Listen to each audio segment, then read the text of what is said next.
Bien, hermanos, buenas noches, bienvenidos a Discipulado de Efesios 4:23. Hoy es martes 19 de marzo de este 2024, así es que vamos a aprovechar el tiempo, vamos a aprovechar las oportunidades que Dios siempre nos da, ¿no? Como siempre, agradecerle a Él por su palabra, agradecerle por la oportunidad, la salud, el tiempo que nos da de poder compartir como hermanos, ¿no? Vamos a orar, vamos a poner todo en las manos de Él y que este tiempo pues no les digo que sea de edificación, porque así lo es, sino que nos esforcemos todos los que estamos aquí por aprovechar la oportunidad, ¿no? ¿Quién quiere orar? ¿Alguno que nunca, que no haya orado, que no hayamos escuchado alguna voz? ¿Quién dijo yo?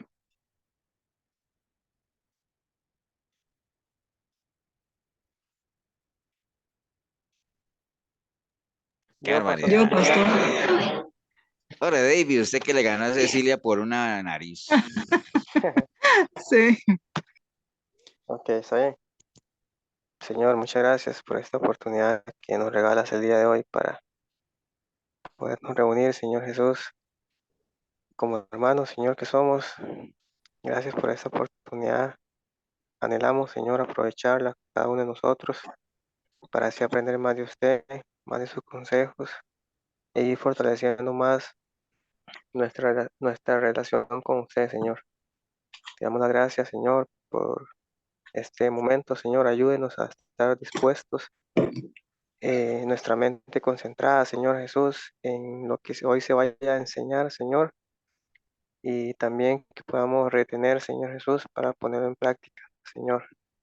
Que los que faltan de conectarse también, Señor, les ayudes para que pronto puedan hacerlo. Y todo lo ponemos, Señor, en tus manos, todo lo que se vaya a decir y enseñar en esta noche, Señor, y que sea usted guiando al pastor y en todo lo que se diga, Señor. Gracias por esta oportunidad, Señor. Estamos muy alegres porque la tenemos, Señor Jesús, y queremos aprovecharla. En el nombre de su amado y bello Hijo y Jesucristo, le damos las gracias. Amén. Amén y amén. Amén, muchas gracias, Davis. Amén. Miren qué Amén. curioso, Buenas eso, noches. es un paréntesis nada más, eso que pasó ahorita de que nadie arrancó y nadie arrancó. Eso le da una enseñanza a uno de que, por ejemplo, en la vida cotidiana le enseñan a uno que cuando la responsabilidad es de muchos, ¿qué pasa cuando la responsabilidad es de muchos? No es de nadie por lo general. No es de nadie, ¿no? Cuando la responsabilidad es de muchos, no es de nadie. Entonces uno siempre se queda esperando que otro lo haga, que otro arranque, que otro lo haga. Entonces al final nadie lo hace. Entonces por eso es mejor uno decirle, ore usted, ¿no? Porque siempre se quedan ahí pegados esperando a ver quién arranca. Cierro el paréntesis nada más. Pero bueno, es parte de, ¿no? Es parte de las cosas Dale más volumen. que uno tiene que mejorar, ¿no? Entonces, bueno, hoy vamos a hablar de un tema que ya lo hemos tocado, yo creo que o en la iglesia o en algún lado, pero quería que lo trajéramos aquí muy en línea a lo que hemos venido hablando del discipulado, ¿no? De la importancia del discipulado, que ya nosotros debería quedarnos claro para qué nos discipulamos y qué buscamos con eso, ¿no? Pero hoy quería en línea a cosas que tenemos que ir trabajando en cada uno de nosotros, en nuestra naturaleza, en nuestro carácter, en nuestro temperamento y todo. Algunas cosas que nos minan, ¿no? Van minando, digámoslo ahí, y es importante que las trabajemos, ¿no? Y muy ligadas a ellas y cómo trabajarlas también. Primero, identificar qué es eso básicamente, cómo nos afecta y cómo lo vamos a combatir, ¿no? Te voy a compartir la pantalla para que avancemos y podamos nosotros avanzar en eso, ¿no? Vamos a hablar inicialmente de todo lo que es el afán y la ansiedad, ¿no? Que es algo que a nosotros nos agobia, básicamente, ¿no? Tal vez usted pueda decir, qué raro, a mí no, yo no sufro de eso, pero tal vez sí, sin darse cuenta, ¿no? O sea, hay que saber exactamente qué es el afán, qué es la ansiedad, qué dice la Biblia sobre eso propiamente, y de una vez les adelanto que el afán y la ansiedad, pues es un pecado, ¿no? O sea, y no es porque yo quiera espiritualizar todo ni quiera satanizar todo, sino que ahorita lo vamos a ver por qué, o tal vez ustedes mismos me lo van a decir a mí por qué, ¿no? Pero ahorita cuando lleguemos ahí, les hago la pregunta del tema del afán y la ansiedad. O sea, no es un misterio, no es un secreto que este sistema o los tiempos en los que nosotros vivimos se presta mucho para eso, para que sintamos pues mucha ansiedad, ¿no? O sea, las crisis económicas que se dan tanto a nivel mundial, ¿y por qué digo a nivel mundial? Porque todo eso pega, ¿no? O sea, a veces, digamos, si la economía no está bien en países donde Costa Rica exporta y todo eso, pues también nos pega, ¿no? Pero hablemos de la crisis económica en general, son cosas que generan ansiedad, son cosas que generan afanes, ¿no? La inestabilidad moral, la inestabilidad política, bueno, tantas cosas que nosotros como, digamos, como que estamos viviendo en este sistema o en este, como decía el Señor, en este mundo, hablemos así, pues tenemos que afrontar, ¿no? Y tenemos que convivir con eso. Hoy en día ya se ve que la gente no confía mucho en nadie, ya cuesta realmente que la gente confíe en la misma gente. ¿Por qué? Precisamente por todo lo que se mueve a raíz de este sistema que cada vez carece más de valores y como tal, ¿no? Entonces se ve gente que promete cosas que no las cumple. Bueno, ya la palabra hoy en día no, y hablo de la palabra de la gente, no la palabra de Dios, sino la palabra de la gente pues ya, ya tiene poco valor, ¿no? No como en algún tiempo donde la palabra dicha era inclusive más fuerte o más importante que un papel firmado como tal, ¿no? Entonces, todas esas cosas que se ven en la sociedad como tal, al final se trasladan a los hogares, ¿no? O sea, la situación económica se traslada a los hogares, toda la inestabilidad moral se traslada a los hogares, etcétera, y pues eso trae ansiedad a las personas que conforman el hogar y por ende a la familia misma, ¿no? Entonces, todos de una u otra forma nos afanamos por algo, por cosas, algunos por cosas insignificantes, pero siempre nos afanamos, nos angustiamos y bueno, y es importante ver qué es lo que dice el Señor en su palabra sobre este tema, ¿no? Yo creo que este pasaje lo hemos leído varias veces, ¿hace parte de qué? Este de Mateo 6:25, que ustedes ven en El pantalla, Sermón del Monte. El del, sermón del se- monte. del Sermón del Monte. Acuérdense que el Sermón del Monte es Mateo 5, 6 y 7, ¿no? Entonces esto hace parte del Sermón del Monte, y acuérdense que el Sermón del Monte, que empieza con las bienaventuranzas, es una radiografía o una cátedra que el Señor dio exactamente de lo que debe ser la naturaleza del cristiano, ¿no? Cómo debe ser, cómo debe vivir, cómo debe comportarse, ¿no? Y esto del afán y la ansiedad, pues es parte de las cosas que el Señor enseñó. Entonces, Mateo 6:25 dice la palabra del Señor: por tanto os digo, no os afanéis por vuestra vida, que habéis de comer o que habéis de beber, ni por vuestro cuerpo, de qué habéis de vestir, ¿no? ¿No es la vida más que el alimento y el cuerpo más que el vestido? Mirad las aves del cielo que no siembran, ni ciegan, ni recogen en graneros, y vuestro Padre Celestial las alimenta. ¿No valéis vosotros mucho más que ellas? ¿Y quién de vosotros podrá, por mucho que se afane, añadir a su estatura un codo? Y por el vestido, ¿por qué os afanáis? Considerad los lirios del campo, cómo crecen, no trabajan ni hilan, pero os digo que ni aun Salomón con toda su gloria se vistió así como uno de ellos. Y si la hierba del campo que hoy es y mañana se echa en el horno, Dios la viste así, ¿no hará mucho más a vosotros, hombres de poca fe?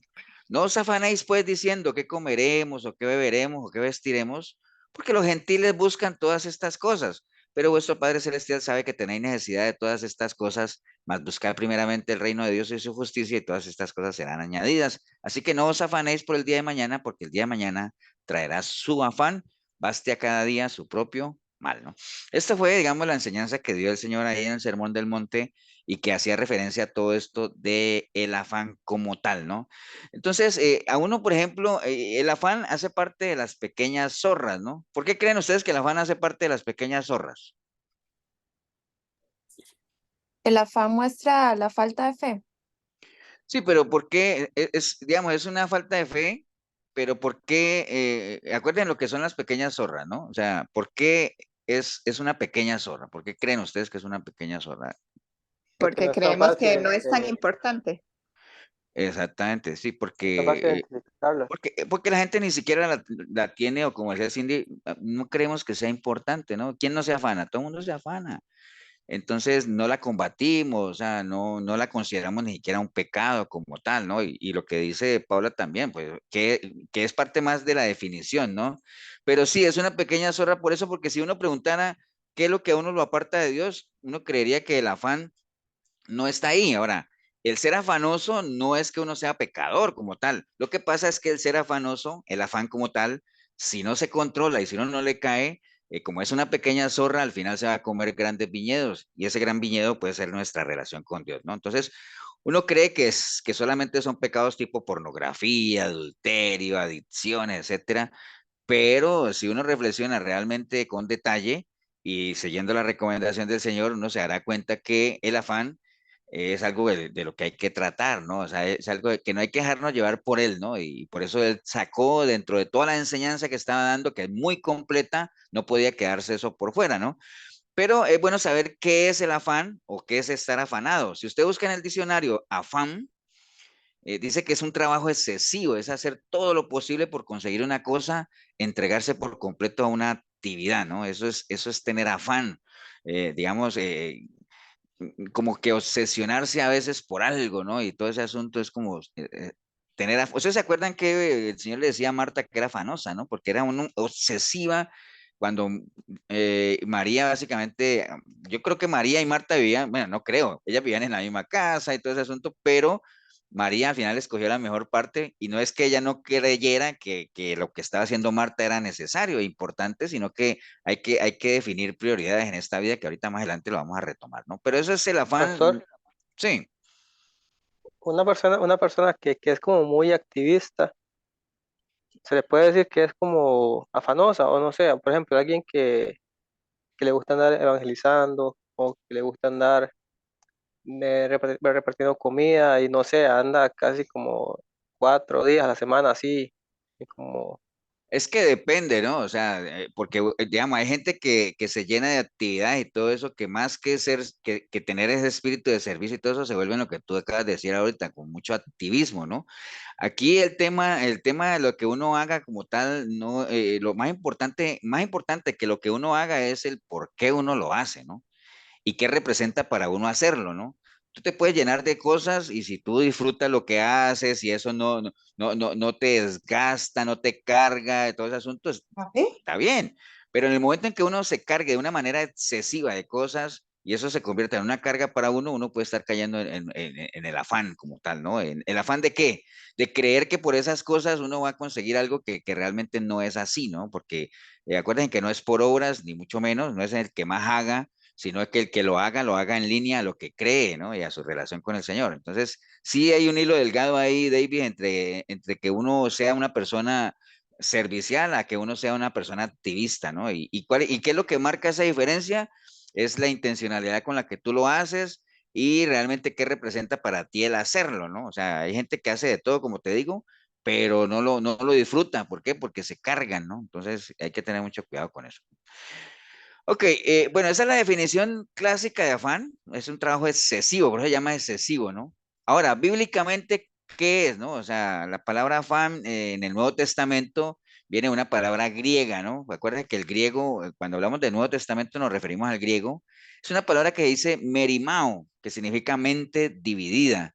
Es decir, el problema del afán, miren, y es línea lo que estaba diciendo Davis ahorita, el problema del afán no es que uno trabaje duro, ¿no? O sea, no es que uno se esfuerce y que uno se esmere en hacer las cosas, sino que uno pierda el enfoque de por qué está haciendo las cosas, ¿no? Y que la mente se divida entre lo que yo quiero realmente agradar a Dios o me quiero agradar a mí o que la gente me vea a mí como alguien muy esforzado y que yo lo haga pensando en la gratitud de la gente. Entonces comienza a moverse en mi mente dos pensamientos y a claudicar entre dos ideas y todo ese asunto. Entonces al final mi mente está dividida, al final ni sé por qué estoy haciendo lo que estoy haciendo, ¿no? Entonces en el Nuevo Testamento, por eso dice esa palabra merimao que significa mente dividida, ¿no? Como tal. Y ahorita vamos a ver qué representa o qué peligros tiene que uno tenga merimao, digamos, que uno tenga ese afán bíblico, ¿no? Entonces, les decía ahorita que por qué el afán o estar afanado sería un pecado. ¿Por qué creen ustedes que el afán o estar afanado sería un pecado? Vamos a ver quién se Porque anima. nos desvía la atención de lo que es más importante, que es la palabra, bueno, vivir nuestra vida en Cristo. Podría ser. Bueno, yo creo, pastor, buenas noches a todos, Ujú. que es por el afán eh, de las cosas, dependiendo de las cosas a las que uno le tenga afán, porque hay muchas personas, y yo he escuchado que tienen el afán mucho en los quehaceres de la casa. Ujú. O hay gente muy afanosa en consumir licor o no sé. Ok, bueno, por ahí Porque va va. en contra de lo que dice Jesucristo. Porque va en contra de lo que dice Jesucristo. Porque, María, ¿ibas a decir algo? porque es un Sí, mandamiento. María iba pastor, a decir, ajá. sí, porque el afán va en contra de lo que es la paciencia y la paciencia es un don. Ok. Bueno, realmente todo lo que dijeron está bien, ¿no? La respuesta propiamente de por qué el afán o estar afanado sería un pecado. Porque imaginen ustedes, ¿qué es un pecado? El pecado nos separa de Dios, ¿cierto? Ever, hay una Eh, manito levantada. sí, la de Mari, ¿no? Pero ya comentó. Eh, Pecado, digamos, ¿cuándo peca uno? Cuando uno hace cosas que Dios ya le había dicho que no hiciera, ¿cierto que sí? Estamos claros en eso, ¿no? Por ejemplo, cuando el Señor dice, no matarás, entonces si la Un persona mandamiento, mata, ¿eh? es un pecado, ¿no? Si el Señor dice, no robarás y la persona roba, es un pecado, ¿no? Entonces, ¿por qué el afán es un pecado? En línea a lo que decía Paula, porque Jesucristo nos dijo, no os afanéis, ¿no? Y entonces, si usted se afana, usted está haciendo todo lo contrario que lo que el Señor le está diciendo que haga. Entonces, está yendo en contra de lo que el Señor le está diciendo que haga. Entonces, por eso es un pecado. Ahora, ¿es un pecado de muerte?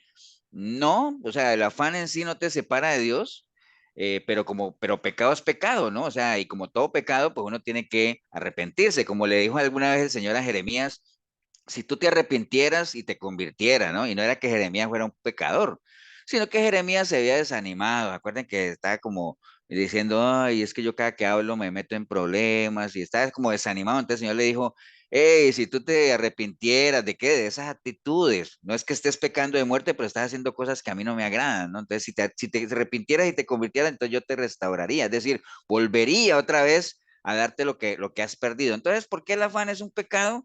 Porque nuestro Señor Jesucristo dijo que no lo hiciéramos, que no nos afanáramos, que no viviéramos afanados, ¿no? Y hacer todo lo contrario a lo que dice la palabra, pues es pecado.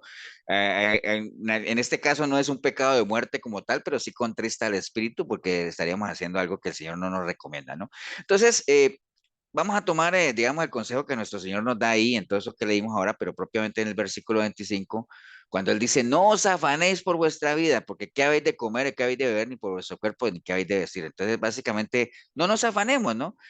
Ahora, no quiere decir esto tampoco que no nos preocupemos y nos tiremos al abandono y todo ese asunto, ¿no? O sea, porque ahí dice, no os afanéis por el mañana, ni por ese, hay cosas en las cuales uno tiene que ser diligente, ¿no?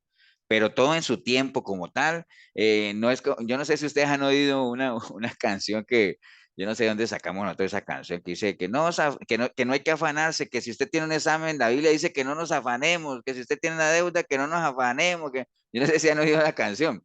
¿Alguien ha oído eso o solo yo oigo eso?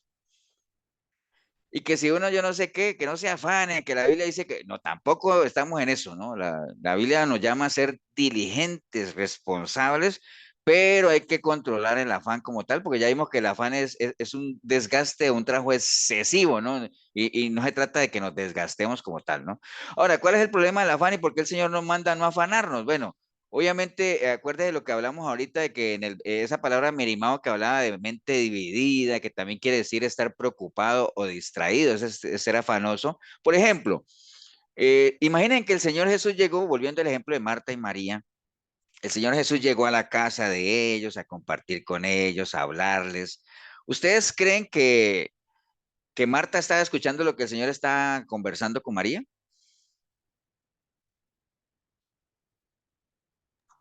No, no, no lo No, escucho. porque No, tenía mente dividida. Estaba distraída, ¿no? En lo suyo y todo ese asunto. exacto. Entonces, ese es el verdadero problema, ¿no? Y por eso es que el Señor nos manda a que no nos afanemos, o sea, no nos desenfoquemos, no perdamos el norte como tal, ¿no?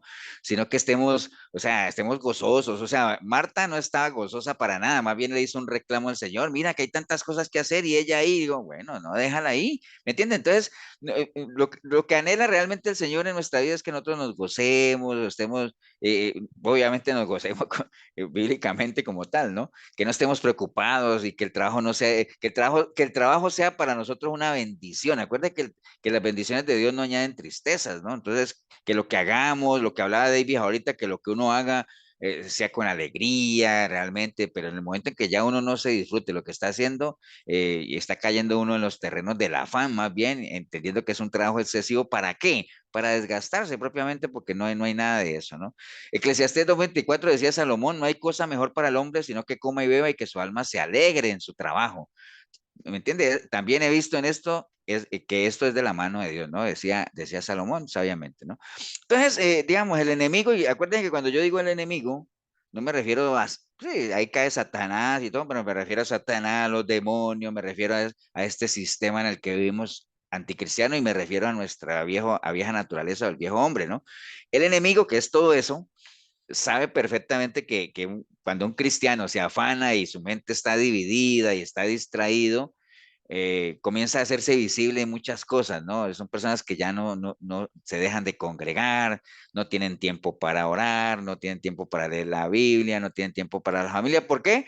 Porque están en otras cosas, ¿no? Están como Marta, haciendo otras cosas cuando deberían dando que para todo hay un tiempo, ¿no? Y el problema del afanoso es que no sabe distinguir cuál es el tiempo para cada cosa. ¿Por qué? Porque está afanado en todo, ¿no? O sea, uno tiene que ser diligente en lo que hace, está bien, pero acuérdese, todo tiene un tiempo y las cosas que uno tiene que hacer hay que establecerles qué prioridades como tal, ¿no?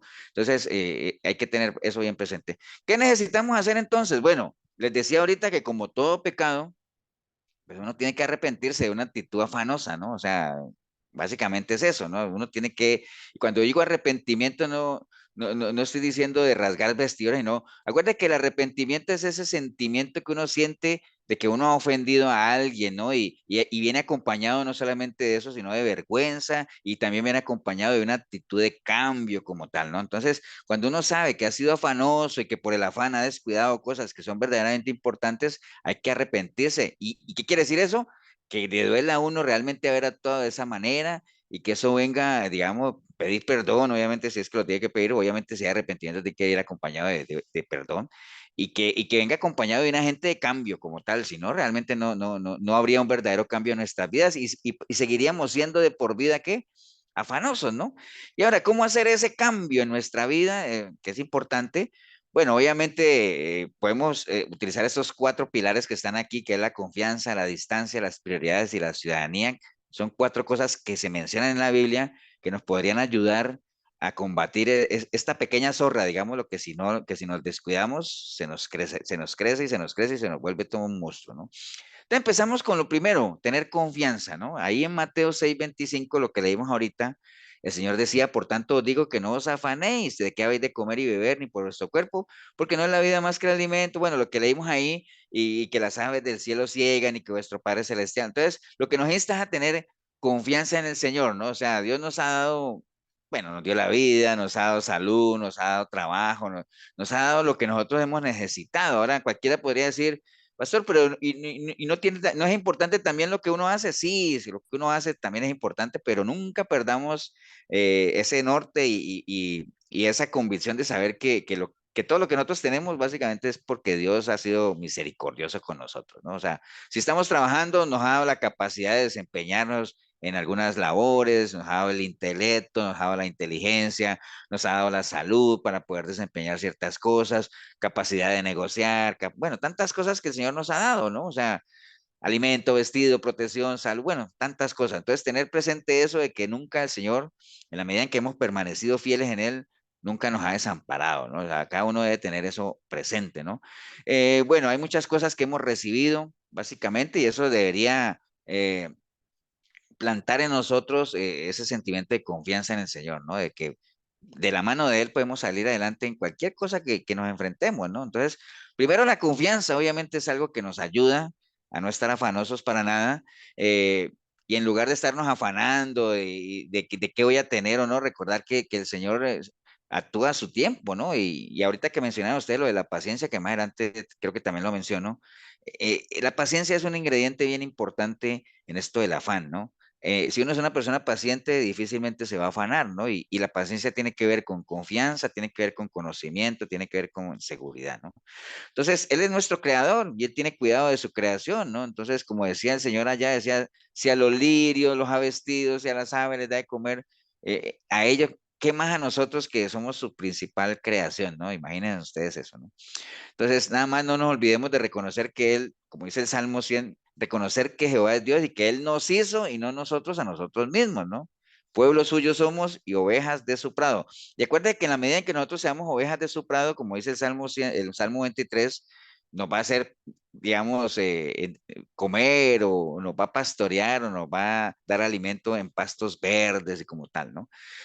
Tener presente eso. Primero, confianza, ¿no? O sea, no perdamos la confianza en el Señor para nada.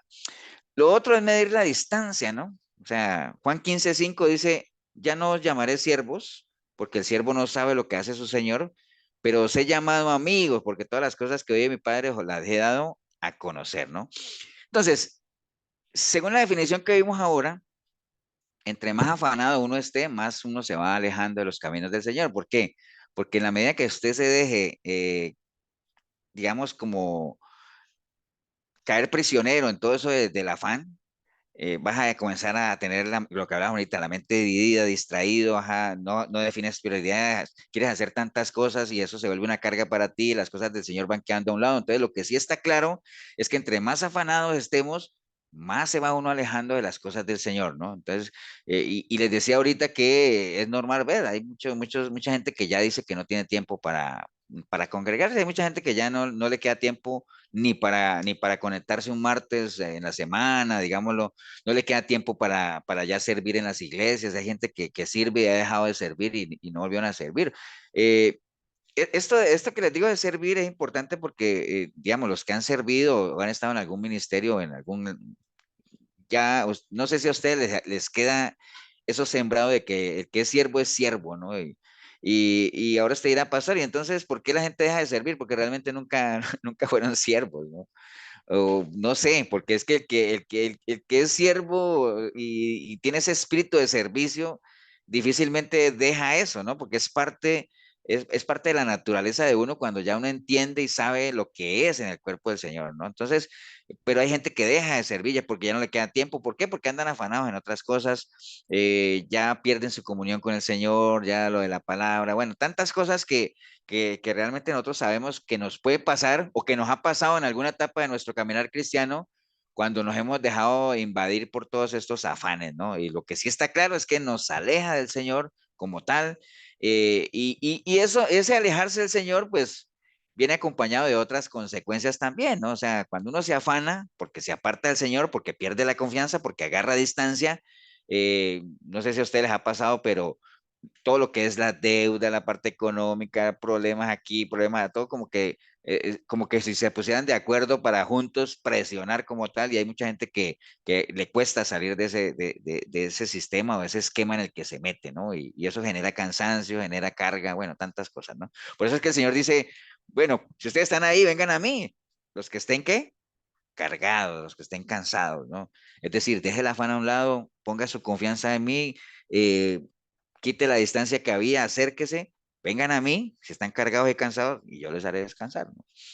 Propiamente decía eso, ¿no? Entonces, bueno, no es un secreto, obviamente, que separados de Dios no podemos hacer absolutamente nada. Y mire que ahí está lo que les decía ahorita, de que vengan a mí los que están cansados y cargados. Entonces, ya saben, ¿no? Lo primero que vimos acá, tener la confianza en el Señor, no perder la confianza en el Señor, saber que realmente Él siempre nos ha suplido y como tal, pero nosotros tenemos que también permanecer en Él, porque acuérdese que Él es la vid, pero nosotros somos los pámpanos si no están pegados a la vid no pueden hacer nada, no dan nada. Medir tu distancia, es decir, obviamente mantengámonos cerca del Señor, o sea, no nos apartemos porque realmente el afán genera eso. Y lo otro es definir prioridades, ¿no? Mateo 6:33 dice, buscad primeramente el reino de Dios y su justicia y todo lo demás será añadido. Entonces hay que comprender que realmente, vea, cuando uno se deja llevar por los afanes y cuando uno comienza a caer en ese esquema de vida, eh, realmente es un reflejo de las prioridades que uno tiene en el corazón de uno, ¿no? Por ejemplo, y vuelvo otra vez al caso de Marta y María. Marta tenía claro cuál era su prioridad y cuál era qué era lo que ella más atesoraba, ¿no? Y por eso el Señor le dijo, ella escogió la mejor parte, ¿no? La tenía clara, ¿no? Marta, como era afanosa, turbada, y mire que el turbarse va ligado al afán, ¿no? Pues ella escogió sus prioridades. ¿Cuáles eran sus prioridades? El oficio, la actividad y todo eso, ¿no? Y ahorita vamos a poner un ejemplo que Me pareció tan curioso que por eso lo puse ahí ahorita más abajo, ¿no? Entonces, no hay que, o sea, no se trata de descuidar nuestros deberes cotidianos ni nuestro trabajo, ni no se trata de eso. O sea, a veces la gente cree que cuando uno les habla de definir sus prioridades y que busquen primeramente a Dios, creen que por buscar primeramente a Dios tienen que dejar todo tirado. No, no se trata de eso, sino establecer prioridades como tal, las prioridades que deben de ser para un verdadero cristiano, ¿no? O sea, los asuntos tenemos que seguirlos cuidando, estamos aquí en este mundo y tenemos que responder, ser responsables, ¿no? Pero tenemos que tener presente que nuestra prioridad tienen que ser primeramente las cosas del Señor, ¿no? Desafortunadamente, hay otras cosas que se ponen por delante, como el trabajo, los negocios, el estudio, tantas cosas, ¿no? Pero hacen que la gente viva llena de afanes como tal, ¿no?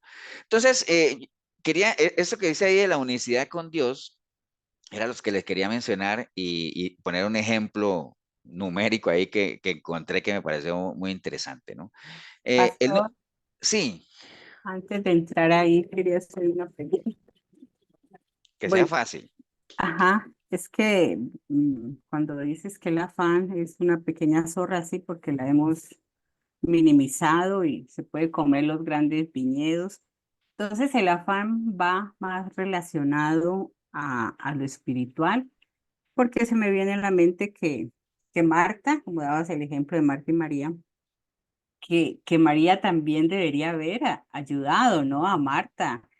No simplemente uno, sí, la armonía con el Señor y todo es importante, no desprendernos ni nada, pero hay una parte que es secular, por eso decía que el afán aquí, que donde lo estás nombrando, que la pequeña zorra, tiende a ser más al lado espiritual, porque, por ejemplo, una persona que sea activa, que sea acelerada, que tenga otra y no abandone las cosas del Señor, entonces ahí se metería que como una persona afanosa, Es que lo que pero que pasa no tiene la mente dividida, sino que es es, acelerada. Ajá. es que lo que tú estás diciendo ahí, por ejemplo, y volviendo al caso de María y Marta, no es no es que a María no le interesara lo que Marta estaba haciendo, sino que todo tiene un tiempo en esta vida, ¿no? Entonces, yo no creería que aquí vemos 20 personas, ¿cierto? Y cada uno esté en su casa, en sus quehaceres, y que de un momento a otro llegue nuestro Señor Jesucristo a visitarnos, ¿no? Bueno, obviamente, oye muy fácil porque uno tiene la palabra, ¿no? Pero bueno, no digamos que nuestro Señor Jesucristo, ¿no? Pongamos a llegar al pastor, nada, tampoco. Llegar a una visita especial, digámoslo así. Esa visita especial se sienta en la sala y yo digo que no hay nada más incómodo cuando uno llega de visita a una casa que la gente, que el anfitrión de la casa siga haciendo sus oficios y uno ahí sentado. Qué cosa más incómoda, ¿cierto que sí? Y al final entonces uno anhela irse porque digo, estoy aquí más bien incomodando y mejor otro día vuelvo, ¿no? Uno como visita, ¿qué anhela? O sea, la persona haga una pausa por lo menos y que la atienda a uno y que conversemos, ¿me entiende? Entonces, no dice en la Biblia que María no le gustaba hacer oficio, ni que María era descuidada, no dice la Biblia eso. Simplemente la Biblia dice que en ese momento, en esa visitación, ella escogió la mejor parte, que fue sentarse a los pies del Señor, a escucharlo, a compartir con él, ¿no? ¿Me entienden? Entonces, no es que yo estoy seguro que María, bueno, no estoy seguro porque la Biblia no lo dice, que María ayudaba en su casa también y hacía oficio y hacía esas cosas, pero para todo hay un tiempo. Mire, yo creo que uno, como tú dices, si tú no descuidas tu relación con el Señor y que respondes allá y aún así eres acelerada, hiperativa, no importa, eso no está cayendo uno en afanes. ¿Por qué? Porque uno la tiene clara, uno sabe cuál es su prioridad, uno no tiene la mente dividida, uno no está distraído, ¿me entiendes? El problema es cuando esas cosas te copan y tú dices, es que ya no puedo ni ir a la iglesia porque es que este domingo voy a hacer aseo en la casa. ¿Me entiendes? Entonces yo digo, cuando una persona, ahora se dirán, pastor, ¿y es malo hacer aseo en la casa? No, pero ¿por qué tiene que ser un domingo a las 10 de la mañana que vas a hacer aseo en tu casa? ¿Por qué no lo haces un sábado en la tarde o lo haces el domingo cuando llegas? ¿Me entiendes? Entonces, pasa eso, pasa o no pasa, pasa. Ahora usted dirá, y yo no estoy diciendo pues que los domingos no se puede hacer nada. O sea, es que el domingo tengo una salida o tengo que ir allá o hay un paseo familiar. Está bien, hazlo, pero que no sea siempre lo mismo, que esas cosas desplacen las cosas del Señor. ¿Sí me entienden? Entonces, ahí es donde entramos en un problema. ¿Acuerda cuando hablamos alguna vez de las cisternas rotas, no? que me han dejado al Señor y han construido cisternas rotas que no retienen agua, ¿no? Y una cisterna rota puede ser un trabajo, todo, lo mismo que hablamos, lo mismo porque el Señor usa varios pasajes para mencionar lo mismo, o sea, no dejen al Señor por cosas que no retienen agua, que son necesarias, los trabajos, todo eso son necesarios, pero si tú dejas al Señor por esas cosas, son cisternas rotas que no retienen agua. Lo mismo pasa aquí, ¿no? O sea, básicamente eso. Entonces, esto de la unicidad del Señor, de Dios, que el número uno, que alguna vez hablamos de, que íbamos a hablar del significado de los números en la Biblia, pero que nunca lo hicimos.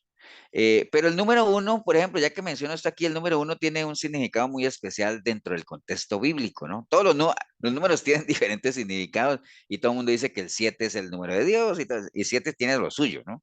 Pero el 6 también, el 3, el 4, el 2, el 12, el 10, el 40, todos esos números tienen mucho significado, pero hablemos del uno, básicamente porque quería referirme a la unicidad de Dios. Entonces, el número uno tiene un significado especial, ¿no? Y se encuentra asociado a varios conceptos que tienen que ver con unidad o con singularidad, ¿no? El número uno simboliza la unicidad de Dios, que representa todo su poder y su autoridad absoluta, ¿no? Dios es considerado, obviamente él dice que no hay Dios fuera de él, es el único y verdadero, y entonces el número uno se relaciona directamente con él, ¿no? Además, el número uno representa la unidad entre Dios y su creación. Acuerdan en Efesios 4:6 que dice que hay un solo cuerpo, un solo espíritu, fueron llamados a una sola esperanza, un solo Señor, una sola fe, un solo bautismo, un solo Padre. Bueno, ahí está el uno en todo eso, ¿no?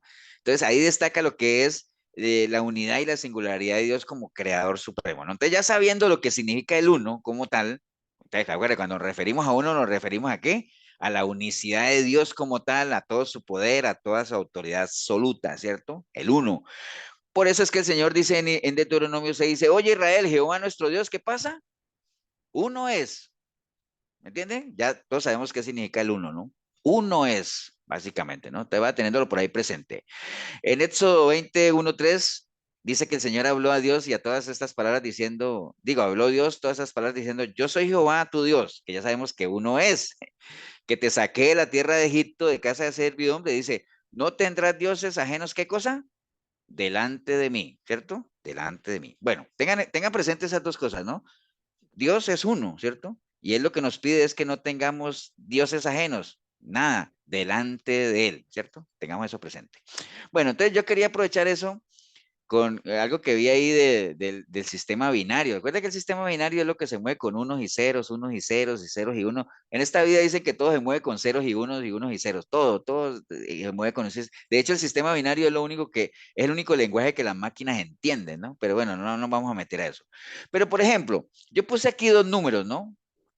Aquí puse 10 ceros y un uno, y aquí puse también 10 ceros y un uno, ¿cierto que sí? Ahora, ¿cuál de esos dos números tiene más valor? El que tiene el uno. Bueno, ahí está la respuesta, ¿no? O sea, ¿cuál tiene más valor? Pues el de la derecha, ¿cierto? ¿Por qué? Porque los ceros que están delante del uno, ¿qué pasa? No valen nada, ¿no? O sea, usted puede poner delante del uno, puede poner 1000 ceros, pero eso seguirá siendo uno, ¿cierto que sí? Pero si usted esos ceros comienza a trasladarlos después del uno, a medida que va aumentando los ceros, la cantidad se va aumentando 10 veces más, ¿no? Entonces, esos ceros que delante del uno no valen nada, después del uno adquieren valor como tal, ¿no? Entonces, ¿qué quiere decir eso con lo que vimos ahorita? Si nosotros sabemos que nuestro Dios uno es, pues digamos que Él es el uno, todas las cosas que nosotros hagamos, todas las cosas nuestras van a adquirir valor en la medida en que no estén delante de Él, sino después, ¿no? Que Él sea primero. Que usted lo ponga ahí, ¿no? Si usted pone a Dios de primero, todas las demás cosas van a adquirir valor para usted, van a ser valiosas, van a contribuir, pero en la medida en que Dios esté primero. Pero si esas cosas están delante de Dios, eso no vale nada, eso no te va a servir de nada, por más, porque ¿qué te sirve tenerlas si vas a perder tu eternidad? Entonces, por eso el Señor decía acá, le decía al pueblo, le decía, no tengan dioses ajenos delante de mí, o sea, antes de mí, ¿no? O sea, cuando dice delante es antes de, ¿no? Delante, ¿no? Antes de. Quedó claro ese ejemplo tan sencillo del uno y de los ceros, ¿no? Entonces, prioridades, definamos prioridades, ¿no? O sea, no ponga nada delante de Dios porque eso primero que todo no agrada a Dios y segundo no le va a sumar absolutamente nada. Ahora, nuestra ciudadanía, bueno, Mateo 6:31 también dice, no os afanéis diciendo qué comeremos, porque los gentiles, dice, buscan estas cosas, pero vuestro Padre Celestial sabe que tenéis necesidad de estas cosas. Entonces, mire que ya menciona ahí a los gentiles como tal, todos sabemos cuáles son gentiles, ¿no? Los gentiles obviamente son todas esas personas que no hacen parte del reino de Dios como tal, ¿no? La palabra gentil en el original es la palabra etnos, que significa naciones, las personas del mundo, es decir, toda persona que no forma parte del reino de Dios, que no tiene a Cristo como su Señor y Salvador. Nosotros somos gentiles, lo que pasa es que nosotros que no hacemos parte del, ¿de acuerdo a lo que hablábamos el domingo del, ¿cómo es que se llama el árbol? No me acuerdo cuál fue el árbol que mencioné tantos árboles que no me acuerdo. ¿Cómo no? No, pero de las que éramos ramas injertadas en el olivo. Me acordé. El olivo original, ¿se acuerdan? Que el olivo original era el pueblo de Israel, pero nosotros somos olivos silvestres, es decir, gentiles, que fuimos injertados ahí, ¿no? Pero cuando se habla de los gentiles, se habla de la gente que no es del reino de Dios. Cuando él dice los gentiles buscan esas cosas también, ¿no? Pero vuestro Padre Celestial sabe que todos tenemos necesidad de eso. Entonces, nosotros no somos de parte de esa nacionalidad del mundo como tal, somos hijos de Dios, eso no debemos de perderlo. Aunque estemos en este mundo, no somos de este mundo. Entonces, no debemos preocuparnos de lo que la gente de este mundo se preocupa, porque dice, no se preocupen de eso porque los gentiles también se preocupan de eso, pero ustedes tienen un Padre Celestial y entonces asuman ese rol como tal. Mateo 7:11 dice, pero si vosotros siendo malos sabéis dar buenas dádivas a vuestros hijos, ¿cuánto más vuestro Padre que está en los cielos os dará buenas cosas a los que le pidan, ¿no? Entonces, el afán y la ansiedad realmente no es algo que debería caracterizarnos a nosotros como hijos de Dios, como ciudadanos del cielo, como tal, como hijos del Padre, porque el afán y la ansiedad básicamente es algo que hace parte del estilo de vida de este mundo, de este sistema. Es normal que la gente sin Dios se mantenga afanada y ansiosa, es normal. Los cristianos no deberíamos entrar en ese, digamos, estilo de vida como tal, ¿no? Lucas 12:30 dice, porque todas estas cosas buscan las gentes del mundo, ¿no? Pero nosotros no somos de este reino, acuérdese de eso, ¿no? Y Juan 17 lo hablaba, pero ahora voy a ti y hablo de esto en el mundo para que tengan mi gozo cumplido en sí mismo. Yo les he dado tu palabra y el mundo los aborreció porque no son del mundo, como tampoco yo soy del mundo, y te ruego que no los quites del mundo, sino que los guardes de mal. Entonces, el afán y la ansiedad hacen parte del estilo de este mundo, nosotros no somos de aquí, tenemos otra ciudadanía, entonces no caigamos en eso como tal. Bien, entonces ya habiendo definido eso, del afán y la ansiedad, que ya lo tenemos ahí claro, ¿qué es el afán? Una mente dividida, andar distraído, andar perturbado, perder el foco, no establecer prioridades, distanciarme de las cosas del Señor, que se traduce en no tener confianza en Él. Bueno, tantas cosas, básicamente. ¿Cómo podríamos nosotros evitar eso? ¿Cómo deberíamos vivir más bien, no? Entonces, pues todo está en la palabra como tal, ¿no? Por eso el Señor nos manda y nos recomienda. Acuérdense que la falta de ansiedad hace parte del mundo, pero no imiten eso, o sea, imiten las cosas del reino de donde ustedes pertenecen. Y por eso en tercera de Juan dice, no imiten lo malo, es decir, no imiten esas cosas del mundo, el afán y la ansiedad, no imiten eso, imiten lo bueno. Primera de Pedro 21 dice, pues para esto fuiste llamados, porque también Cristo padeció por nosotros, dejándonos de ejemplo para que sigáis sus pisadas, ¿no? Entonces, Dios anhela obviamente que nosotros seamos imitadores. Hace 8 días hablábamos que parte del discipulado es aprender lo que es el carácter del Señor, las enseñanzas que Él nos dejó, que lo imitáramos a Él, y hablábamos de que es difícil imitar al Señor o que no hay muchos imitadores del Señor, porque se imita tantas cosas, pero no es fácil. ¿Por qué? Porque requiere de nosotros un cambio de mentalidad como tal, ¿no? Entonces, el problema que hay es que la iglesia hoy en día tiende a imitar muchas cosas, menos las cosas del Señor, más bien tienden a imitar cosas de este sistema como tal, y una de ellas es el afán y la ansiedad, ¿no? Imitar cosas de este sistema como tal, ¿no? Por eso el Señor dice, sean imitadores de Dios, ¿como qué? Como hijos amados.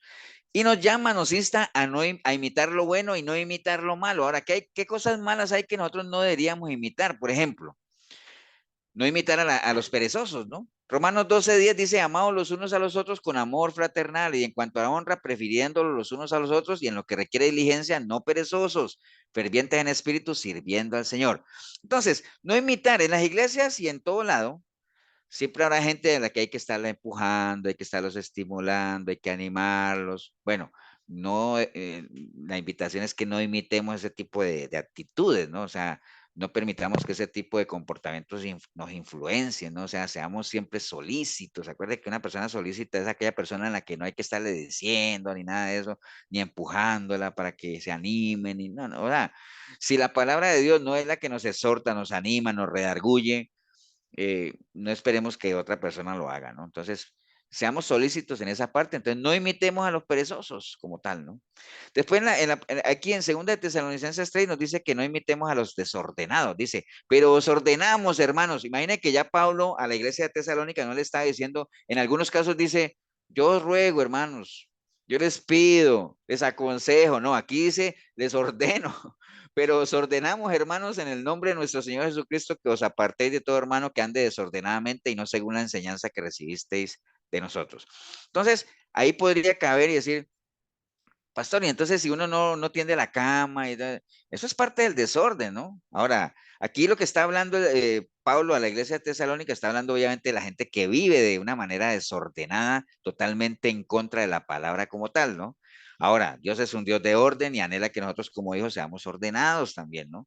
Ahora, no quiere decir que si un día yo no tendí la cama me voy a perder no, no, pero son cosas que no deberían caracterizarnos a nosotros como hijos de Dios, porque eso lo hace, ¿quién? La gente de este sistema, ¿no? O sea, que son desordenados, descuidados, no son diligentes. Entonces, no imitemos a los desordenados, es parte de lo que tenemos que hacer. ¿Y qué estamos viendo aquí? Cosas que debemos imitar, ¿no? Consejos que la palabra nos está dando, ¿para qué? Para que no caigamos en las cosas de este sistema y entre ellas está el afán y la ansiedad, ¿no? No imitemos a los perezosos, no imitemos a los desordenados, no imitemos a los hermanos que son Pastor, carnales. Sí.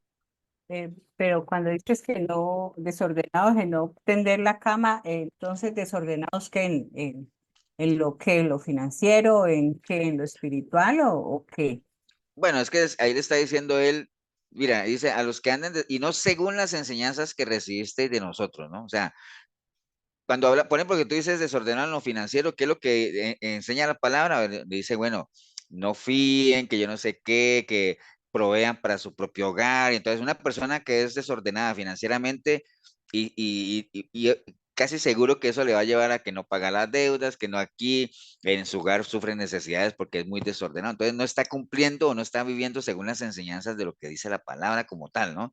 Entonces, es un desordenado como tal. Y hay otras, y más aún si es una persona que es desordenado desde el punto de vista carnal o desordenado en sus pasiones y todo ese asunto, pues peor aún, ¿no? Pero todo lo que esté en contra de lo que se enseña, acuérdate que la palabra nos enseña de todo, ¿no? Nos enseña cómo ser buenos hijos, buenos esposos, buenos padres, buenos maestros, buenos siervos, bueno, o sea, nos enseña la palabra. Cualquier persona que viva desordenadamente o en contra de todo eso que está ahí, pues es una persona que puede considerar desordenada como tal.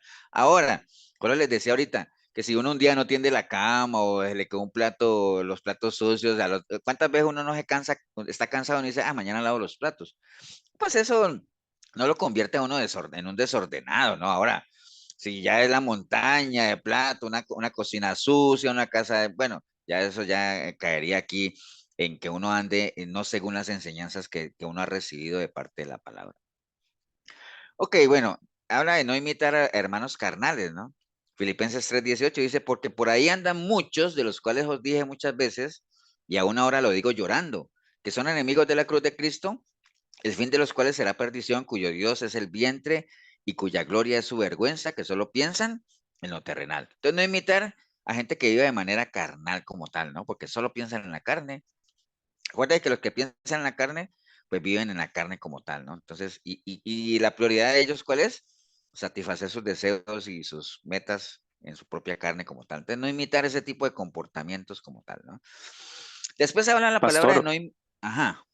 una preguntita, me ha llamado la atención 2 veces ver bueno, tal vez no sé si me respondo con algo que recuerdo que en algún momento se nos doctrinó por parte del pastor Tibor de que el apóstol Pablo por lo general al comunicarse era muy ¿cuál es la palabra que utilizaba? Que era como Muy muy, enredado. no, enredado no, sino como que era muy dado a no querer crear como una atmósfera tensa a través de su mensaje, pero que él por ejemplo, ahí cataloga Muy a conciliador. ¿O qué? personas, sí, como tal vez condescendiente o muy sensitivo, porque en realidad ahí ya yo veo que en 2 ocasiones él llama, refiriéndose a personas que están alejados de la doctrina de Cristo, los llama hermanos. Ujú. Entonces, eso es una manera de hablar de él, ¿verdad? Porque en realidad, por ejemplo, ahí cuando indica que estos hermanos solo piensan en lo terrenal y ahí empieza, ¿verdad? En realidad, y pues uno en el trasfondo de eso sabe que en realidad son personas, como él mismo lo dice ahí, son enemigos de la cruz, pero aún así al inicio de su mensaje los llama hermanos, entonces es como una forma de hablar de él. Ujú. Sí, sí, podría ser, aunque no debería, digamos, de lo que uno ha aprendido es que uno debe ser selectivo a quien llama hermanos como tal, ¿no? Habría que ver, vamos a ver esa parte otra vez.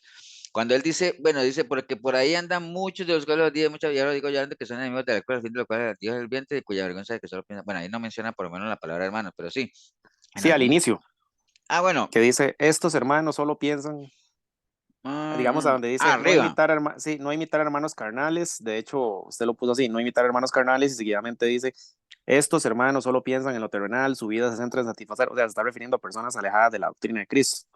Pero Ahora, sí, hermanos carnales pueden haber, ¿ah? Acuerden que hay cristianos carnales. En el momento en que sea un cristiano, pues es un hermano, pero es carnal, ¿no? Acuerden que existen esos 3 estados espirituales como tal, ¿no?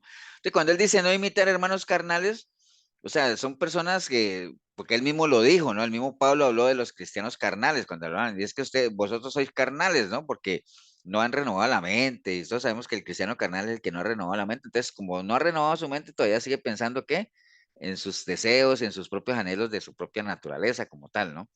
Entonces puede ser, digamos, hermanos carnales por ahí, ¿no? Pero arriba cuando dice, pero ordenamos, hermanos, que en el nombre del Señor, a partir de todo hermano que ande desordenadamente y no según la enseñanza que recibiste de nosotros. Entonces, por ejemplo, arriba, cuando habla de que puede haber algún hermano que ande desordenadamente, obviamente, ¿no? Si ya anda en pecado, de muerte y todo eso, pues ya no es hermano como tal, ¿no? Porque acuerden que eso no fue Pablo, sino Juan, cuando decía que si uno ve a algún hermano que esté en pecado, que no sea de muerte, pues que ore por él y todo ese asunto, ¿se acuerdan de aquello? Pero que si está en pecado de muerte, mejor ni oren por él, ¿no? Entonces, sí puede haber hermanos, digamos, que anden desordenadamente sin caer todavía en pecados de muerte como tal, aunque anden no de acuerdo a las enseñanzas que se les ha dado, ¿no? Que son candidatos a separarse definitivamente, pero sí puede ser lo que dice Juan Pablo, que el apóstol Pablo era muy dado. ¿Por qué? Porque él está, ¿por qué creen ustedes que el apóstol Pablo, pensemos nosotros, no lo dice la palabra ni mucho menos, pero ¿por qué creerían ustedes que el apóstol Pablo era así como muy, cuando hablaba a las iglesias, como muy condescendiente, hablemoslo así, o muy cariñoso, Diplomático. Porque era diplomático? imitar de Jesucristo. Podría ser, pero porque él persiguió a la iglesia, entonces sentía como ese sentimiento de haber estado en el otro lado, por decirlo de alguna forma. podría ser, pero a mí se me ocurre otra razón. Tal vez esperando, pastor, que se arrepintieran, digamos, predicándoles así, o teniendo como esa fe, tal vez, de que en algún momento se... Y se le voy a poner, ahorita ustedes dijeron que porque él era imitador del Señor, ¿cierto? Sí, dijeron por ahí. Entonces voy a irme al ejemplo del Señor más bien. Ustedes saben que habían el Señor le hablaba, a algún grupo de personas le hablaba muy fuerte, muy duro, muy golpeado, bueno, y a otro grupo de personas les hablaba más tranquilo, más con cariño, ¿cierto que sí o no? ¿Estamos de acuerdo en eso, no? ¿A quién le Ujú. hablaba él fuerte? A los A fariseos. los fariseos, ¿Y a quién le hablaba suave? al pueblo. A la gente, ¿cierto? Porque él sabía realmente, él decía, bueno, a los fariseos, porque esta gente, ellos, al que más se le da, más se le pide, ¿no? Y se le exige. Entonces, Pablo, ¿con quién se relacionaba? Cuando él hablaba a Tesalónica, a Gálatas, a Colosenses, ¿a quién le estaba hablando? A los gentiles. Gentiles, ¿no? Son gentiles, es gente que, bueno, obviamente haya llegado a los pies del Señor y tal, pero no era gente, pues, que uno dijera, eran fariseos y maestros de la ley, intérpretes de la ley como tal.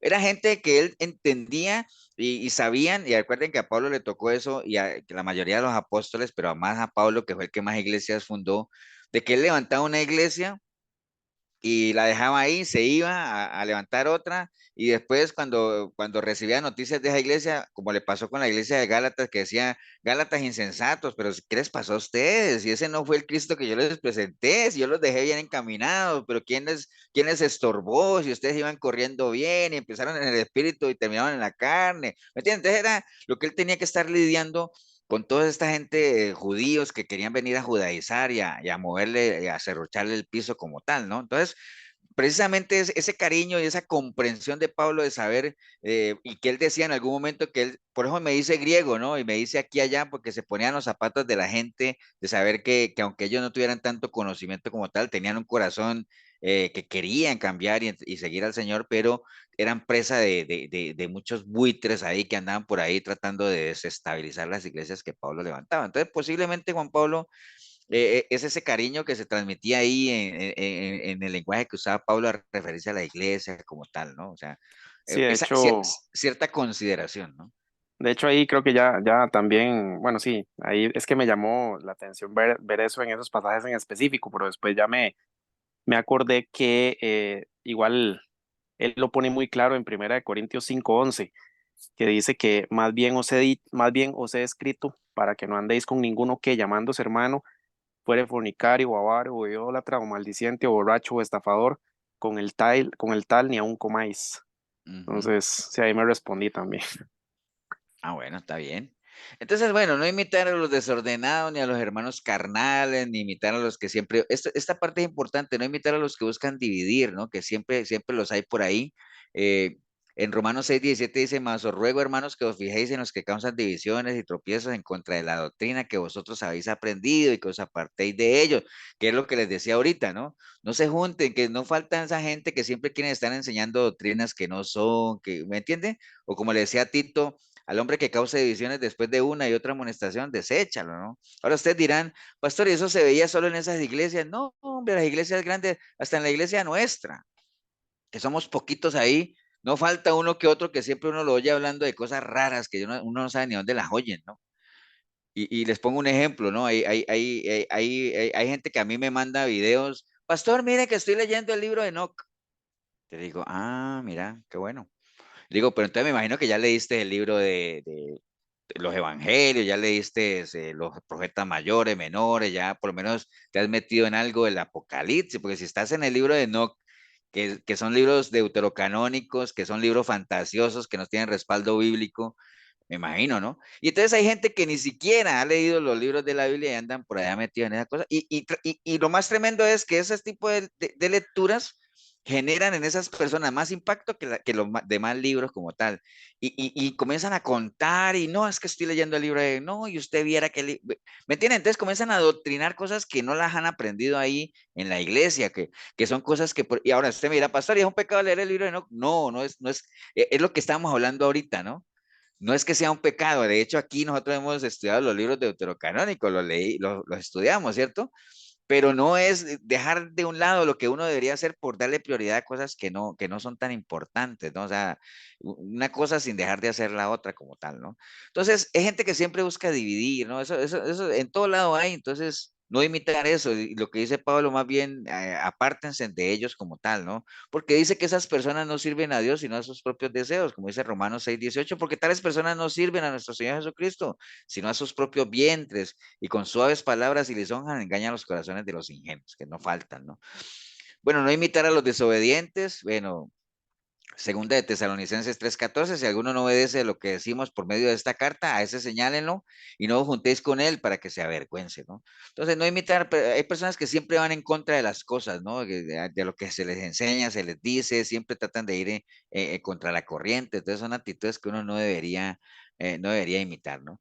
Ahora, ¿qué es lo que sí esto es lo que no debería imitar, pero qué es lo que uno sí debería imitar? Dentro de las cosas a imitar, hay dos cosas que son básicamente el antídoto para lo que empezamos hablando ahora del afán y la ansiedad, ¿no?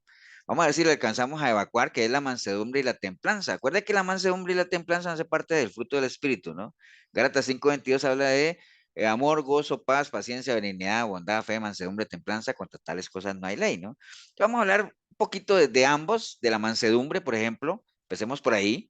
Eclesiastés 10:4 dice, si el espíritu del príncipe se saltare contra ti, no dejes tu lugar, porque la mansedumbre hará cesar grandes ofensas, ¿no? Dice, por ejemplo, Eclesiastés 10:4. Entonces, la palabra del Señor nos manda a ser mansos, ¿no? Hay los dos principales representantes del Antiguo y del Nuevo Testamento, y digo no que los dos más grandes, los dos más importantes, y no, dos de los principales, ¿no? O sea, porque de hecho cuando uno habla de la ley y la gracia, se refiere siempre al Antiguo Testamento, al Nuevo Testamento, y cuando uno habla de la ley se refiere a Moisés, y cuando uno habla de la gracia se refiere a Jesús, ¿no? Ambos eran personas mansas, ¿no? Número 12:3 dice, y aquel varón Moisés era muy manso, más que todos los hombres que había dado o que había sobre la tierra. Y en el Nuevo Testamento, Mateo 12:3 dice, llevad mi yugo sobre vosotros y aprended de mí, que soy manso y humilde de corazón, y hallaréis descanso para vuestra alma. Entonces, Moisés y Jesús se describen como personas muy mansas. Ahora, ¿eso significa que eran débiles y temerosas? Definitivamente no. O sea, recuerden que la mansedumbre no tiene nada que ver con debilidad como tal, ¿no? Y es uno de los rasgos de nuestro carácter cristiano. De hecho, es uno de los rasgos nuestros más malentendidos, ¿no? Y siempre se nos ha dado a entender de que como somos mansos, tenemos que dejarnos de todo y poner la nuca para que nos den y todo ese asunto. Entonces, es uno de los términos o uno de los rasgos de nuestro carácter más malentendido, ¿no? Y que la gente confunde con debilidad. Usted es manso, entonces usted es débil, ¿no? Pero Jesús dijo que era manso, pero Jesús no era débil para nada como tal, ¿no? Entonces la palabra manso, en su original griego, que es praos, significa fortaleza bajo control. Eso es manso, ¿no? Entonces hay un ejemplo muy ilustrativo que es cuando un caballo se doma, ¿no? O sea, cuando un caballo salvaje lo doman, a ese proceso se le llama amansar, ¿no? O sea, se amansó el caballo. Pero al volver a un caballo manso no quiere decir que el caballo perdió su fuerza, ¿no? Sino que simplemente su fuerza sigue estando ahí, pero bajo control, ¿no? ¿Me entiende? Imagine un ejemplo como tan bonito como ese, ¿no? Entonces, se amansó el caballo, sigue teniendo su fuerza, pero la tiene que controlada, ¿no? Que a eso se refiere como la mansedumbre como tal. Entonces, la palabra griega praus, que la referían ahí pues, no sé si ustedes han visto, y eso lo ve uno en las películas, esos caballos de guerra, ¿no? Esos caballos de guerra que son fuertes y todo eso, y que están peleando y todo eso, y los caballos están ahí, ¿no? Están ahí, pero no pierden su control, el caballo, por eso se llama que están entrenados para eso, ¿no? Como tal, ¿no? Entonces, a eso se refiere básicamente, ¿no? Entonces, en los caballos de guerra se podría mantener el control aún en medio de esa pelea como tal, ¿no? Entonces, en la vida cristiana, la mansedumbre o poder bajo control se manifiesta en varias cosas, ¿no? Por ejemplo, Proverbios 19:11 dice, la cordura del hombre detiene su furor y su honra es pasar por alto la ofensa. Entonces, la mansedumbre en la vida de un cristiano se manifiesta en qué? En esa capacidad que podemos tener en dejar pasar o pasar por alto una ofensa, ¿no? No recibir el agravio, ¿no? Cuando uno no recibe el agravio, uno está poniendo de manifiesto o haciendo visible su mansedumbre como tal, ¿no? Entonces es una capacidad que podemos adquirir, que podemos aprender, pero que no nacemos con ella, ¿no? Nosotros nacemos con otro tipo de actitud, otro tipo de reacción. El que me la hace, me la paga. Yo no aguanto nada. Conmigo nada, ¿me entiende? No. Pero ya uno en los caminos del Señor, uno adquiere esa capacidad que es parte de la mansedumbre como tal. ¿Qué otra capacidad se puede manifestar la mansedumbre de uno? La capacidad de corregir las faltas de nuestro prójimo para restaurarlo sin destruirlo. Gálatas 6:1 dice, hermanos, si alguno fuere sorprendido en alguna falta, vosotros que sois espirituales, es decir, ustedes que tienen mansedumbre, restáurenle con espíritu de mansedumbre, considerándote a ti mismo, no sea que tú también seas tentado. Entonces, cuando dice, va muy ligado al tema de ser misericordioso como tal, ¿no? Si hay alguien que necesite ser restaurado, restáurenlo, pero con un espíritu de qué? De mansedumbre, ¿no? O sea, restáurenlo sin destruirlo, ¿no? No se trata de eso. Cuando uno tiene mansedumbre, uno sabe que lo que la otra persona necesita es restaurarse, no necesita ser humillado, ni mucho menos como tal. Pero para eso hay que tener espíritu de mansedumbre, ¿no? Cuando hablo de espíritu de mansedumbre, no me estoy refiriendo a eso que siempre hemos hablado de que ahorita dicen espíritu, yo no sé qué fuera, espíritu, no. El espíritu es la actitud, ¿no? Acuérdate que cuando dice la palabra que Dios, el Señor no nos ha dado espíritu de cobardía, sino que tengamos una actitud valiente, ¿no? De dominio propio. Entonces, a eso se refiere, ¿no? Bueno, la capacidad de corregir a los que se oponen a los planes y propósitos del reino de Dios en este mundo. Mire que segunda de Timoteo dice, porque el siervo del Señor no debe ser contencioso, sino amable para con todos, apto para enseñar, sufrido, ¿no? Entonces, básicamente, la mansedumbre, cuando uno es una persona mansa, que ya sabemos todo lo que vimos acá, ¿no? Tenemos la capacidad de pasar por alto una ofensa, tenemos la capacidad de poder restaurar a alguien sin destruirlo, ni mucho menos, y no con misericordia. Tenemos la capacidad de corregir a aquellas personas que siempre tratan de oponerse a los planes de Dios o a lo que la palabra enseña, pero sin perder la cordura, ¿no? Y sin ser contencioso, a todo estar buscando pelea, o sea, no se trata de eso, ¿no? Yo les decía ahorita que el Señor, con los fariseos, sí, porque él tenía que ejercer su autoridad sobre ellos, porque al que más se le da, más se le pide, pero con la gente que uno sabe que son necios, son tercos, porque realmente no tienen la capacidad o porque pues son tercos, digámoslo de la palabra, pues sin entrar en contienda como tal y en medio de un ambiente amable, que nosotros podamos desarrollar esa actitud para poder enseñar sin perder, sin salirnos de nuestro lugar como tal, ¿no? Ok, ¿qué más? Bueno, la mansedumbre se puede manifestar en la capacidad que tenemos nosotros de hacer defensa del evangelio o defender nuestra fe, pero siempre con la intención de llevar personas a los pies de Cristo, ¿no? Que no sea ni para ganar discusiones ni humillar a nadie, que a veces una persona, porque dice es que yo defiendo mi posición y tal, y siempre es pensando a ver quién gana el pulso y en qué manera yo humillo al que no sabe, ¿no? No, eso no se trata. El objetivo no es que yo demuestre que sé y que el otro no sabe. El objetivo siempre va a ser llevar almas a los pies de Cristo, ¿no? Primera de Pedro 3:14 dice, mas también si alguna cosa padecéis por causa de la justicia, bienaventurados sois. Por tanto, no os amedrentéis por temor de ellos, ni os conturbéis, sino santificad a Dios el Señor en vuestros corazones, y está siempre preparado para presentar defensa con mansedumbre y reverencia ante todo el que os demande razón de la esperanza que hay en vosotros. Que esa capacidad siempre, sin entrar en discusiones vanas, una discusión, si no es para que la otra persona salga de su posición errada y venga a los pies de Cristo, ¿para qué? El mismo Pablo le decía a Timoteo, no entres en esas contiendas vanas, que eso no sirve para nada. Pero es una capacidad que uno la adquiere si es que uno desarrolla la mansedumbre en uno, ¿no? La mansedumbre, bueno, obviamente es una virtud tremenda que uno puede desarrollar básicamente en eso, y se refiere obviamente a que uno tenga esa capacidad de hacer lo correcto, ¿no? O sea, a través de nuestro vivir cristiano, a través de nuestros servicios, a través de todo lo que hagamos, ¿no? Básicamente, y se ve visiblemente en la forma en la que nosotros tratamos a los demás como tal, ¿no?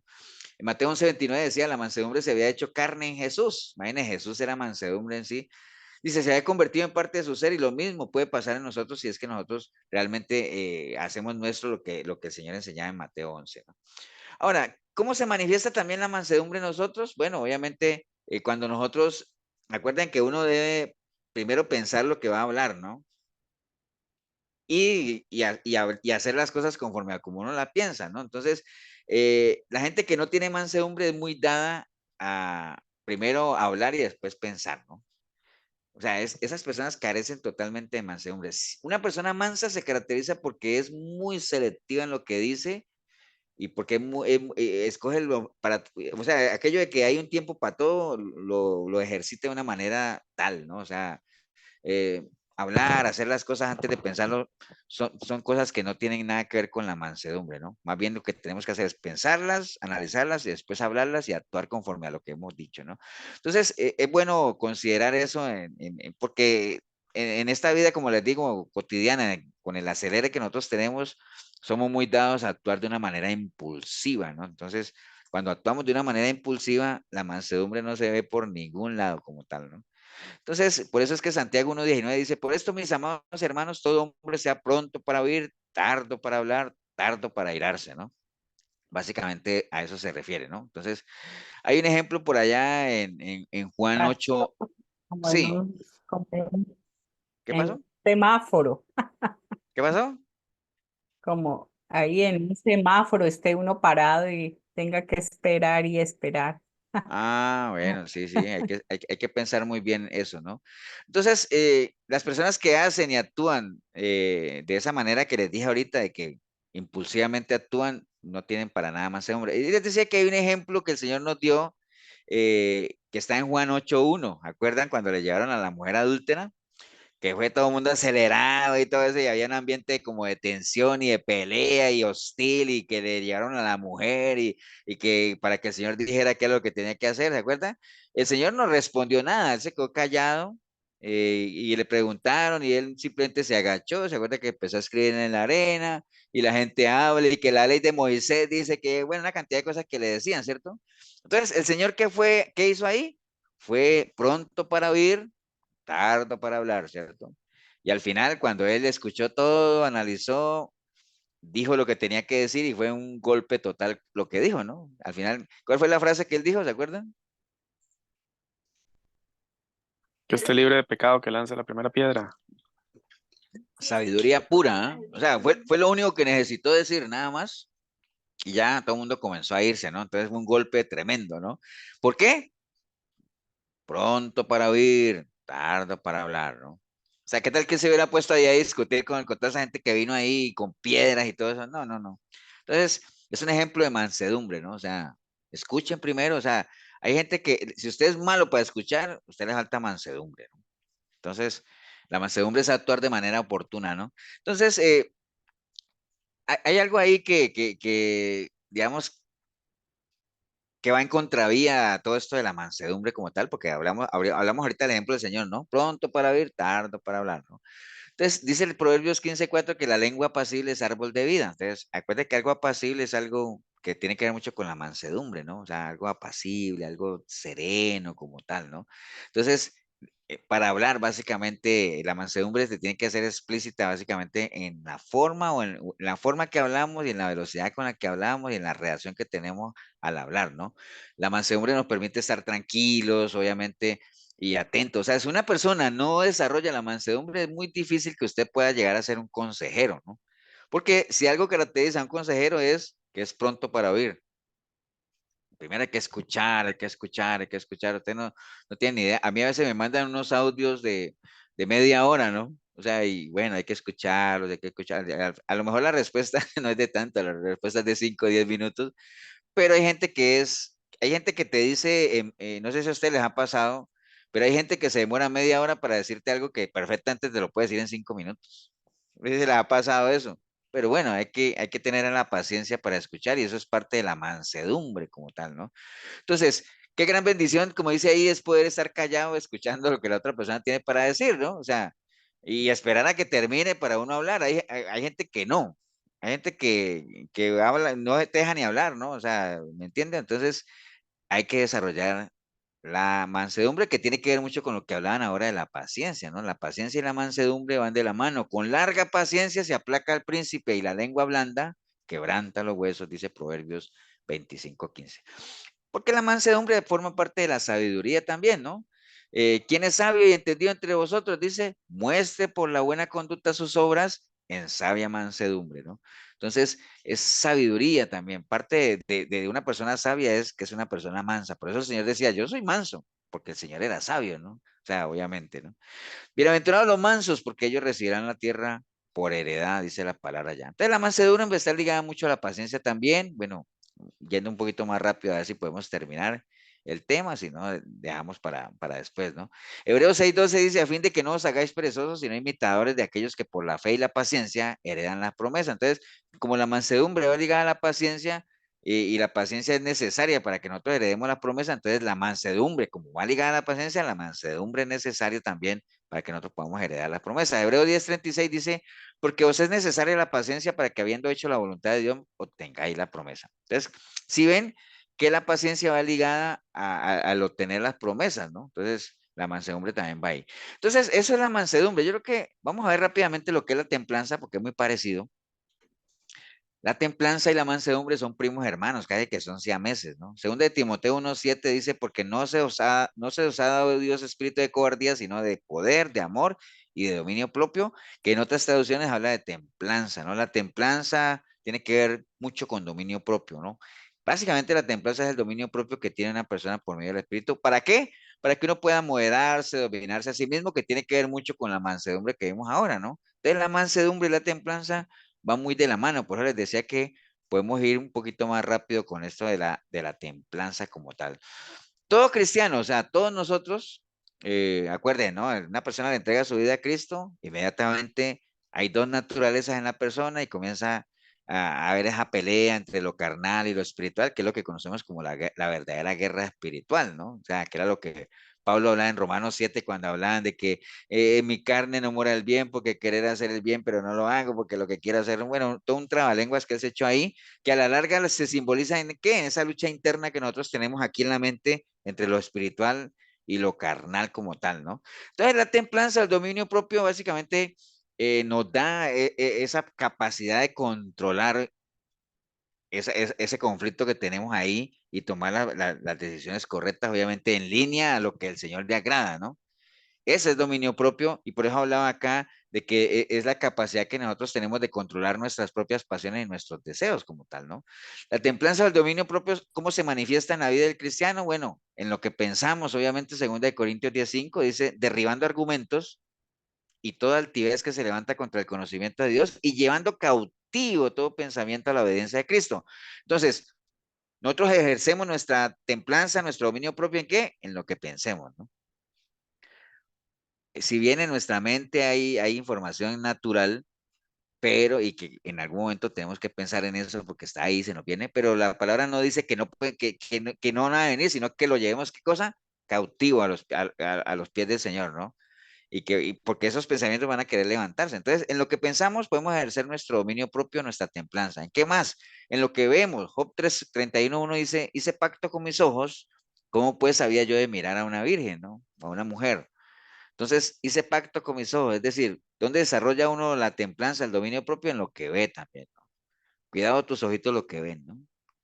Entonces, uno puede, efectivamente, ¿no? O sea, ejercer dominio propio ahí. ¿En qué más? En el uso del dinero, que decía Milena ahora, desordenado económicamente. Isaías 55 dice, ¿por qué gastáis el dinero en lo que no es pan? Y vuestro trabajo en lo que no sacia. Oídme atentamente y comed del bien y se deleitará vuestra alma con grosura. Entonces, podemos ejercer nuestro templanza, nuestro dominio propio en el dinero, en las cosas que gastamos, en escoger lo que es realmente importante, aplicar los 3 filtros a aquello, ¿no? Lo quiero, lo necesito, lo puedo pagar, entonces que uno pueda efectivamente, pero hay gente que ni lo quiere, ni lo necesita, ni lo puede pagar y aún así lo compran, o sea, cero templanza, cero dominio propio, ¿en qué? En el uso del dinero, ¿no? En la comida, en los placeres, Romanos 13:13, andamos como de día, honestamente, no en glotonerías y borracheras, no en lujurias y lascivias, no en contiendas y envidias, entonces también se ejerce dominio propio, templanza en eso, ¿no? En nuestra iniciativa o decisión de buscar las cosas de Dios, Isaías 26:9 dice, con mi alma te he deseado en la noche y en tanto que me dure el espíritu dentro de mí, madrugaré y te buscaré, porque luego que hay juicios tuyos en la tierra, los moradores del mundo aprenden justicia. Entonces, ¿en qué podemos ejercer nuestra templanza, nuestro dominio propio también? En nuestra decisión o iniciativa en buscar las cosas de Dios. Aquí voy a detenerme un poquito en eso porque en la medida en que uno no se... buscar las cosas de Dios es una decisión personal, recordemos eso, ¿no? Y si uno no busca las cosas de Dios, porque realmente no lo anhela, ¿no? Es porque no ejerce dominio propio sobre lo que uno debería anhelar o lo que uno realmente quiere, ¿no?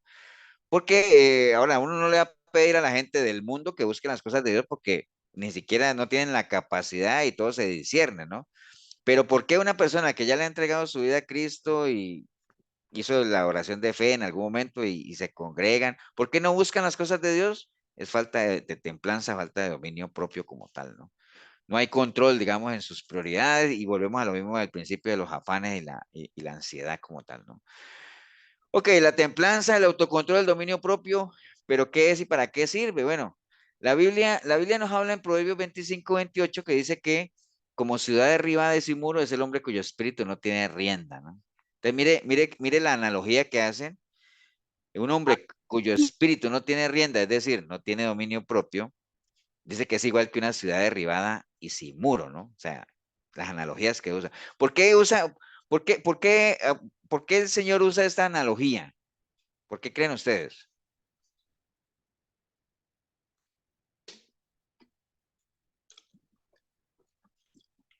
Porque las murallas eran usadas para proteger a la ciudad.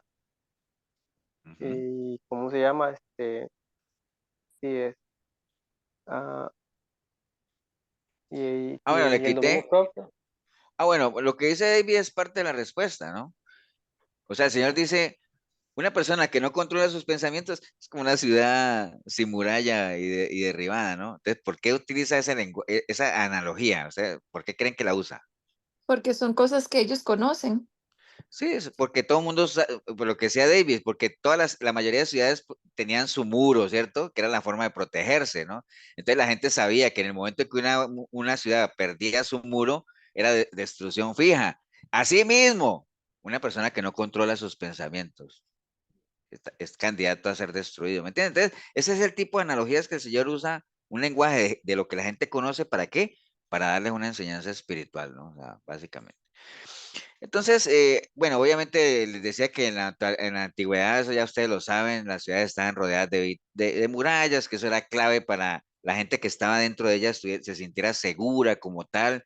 Y entonces la idea de esas murallas era evitar que la ciudad fuera destruida y ahí, ese mismo efecto de las murallas es lo que hace en nuestra vida el dominio propio, ¿no? La templanza como tal, la mansedumbre, todo eso el autocontrol, ¿no? Precisamente que uno pueda cercar o uno. A veces cuando uno dice es que el Señor va a poner vallado alrededor de ti, sí, está bien, pero nosotros mismos tenemos que poner vallado en nuestra mente, en nuestros pensamientos, ¿por medio de qué? Dominio propio, mansedumbre, templanza como tal.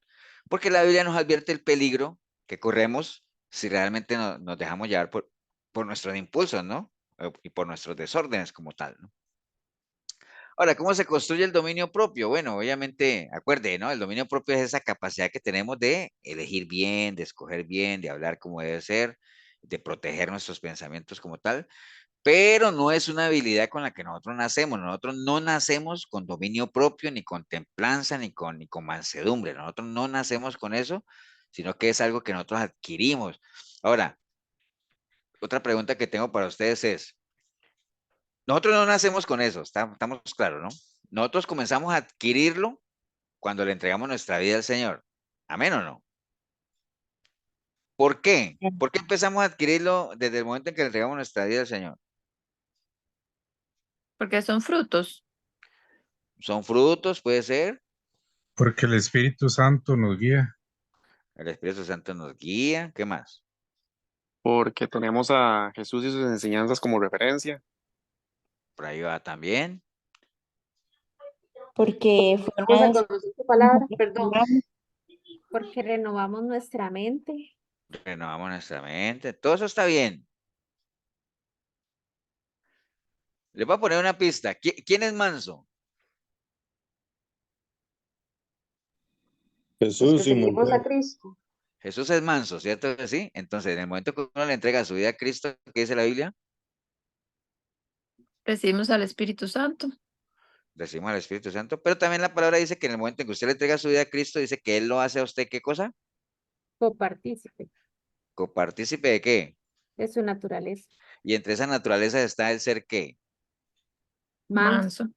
Manso, ¿cierto? Entonces, cuando Él dice, sean santos porque yo soy santo, podemos hacerlo, Él nos hace copartícipes de su naturaleza. Entonces, en el momento en que uno le entrega su vida a Cristo, Él nos hace copartícipes de su naturaleza. Es decir, como Él es manso, nosotros podemos aspirar a ser mansos como Él, pero no es porque solamente le entregué mi vida a Él, entonces ya yo soy manso. No, Él me hace copartícipe, pero obviamente tengo que, me da acceso, eso es como ahorita que veo a Marquitos, como ahorita que yo entré, por ejemplo, al ICE, ¿no? A mí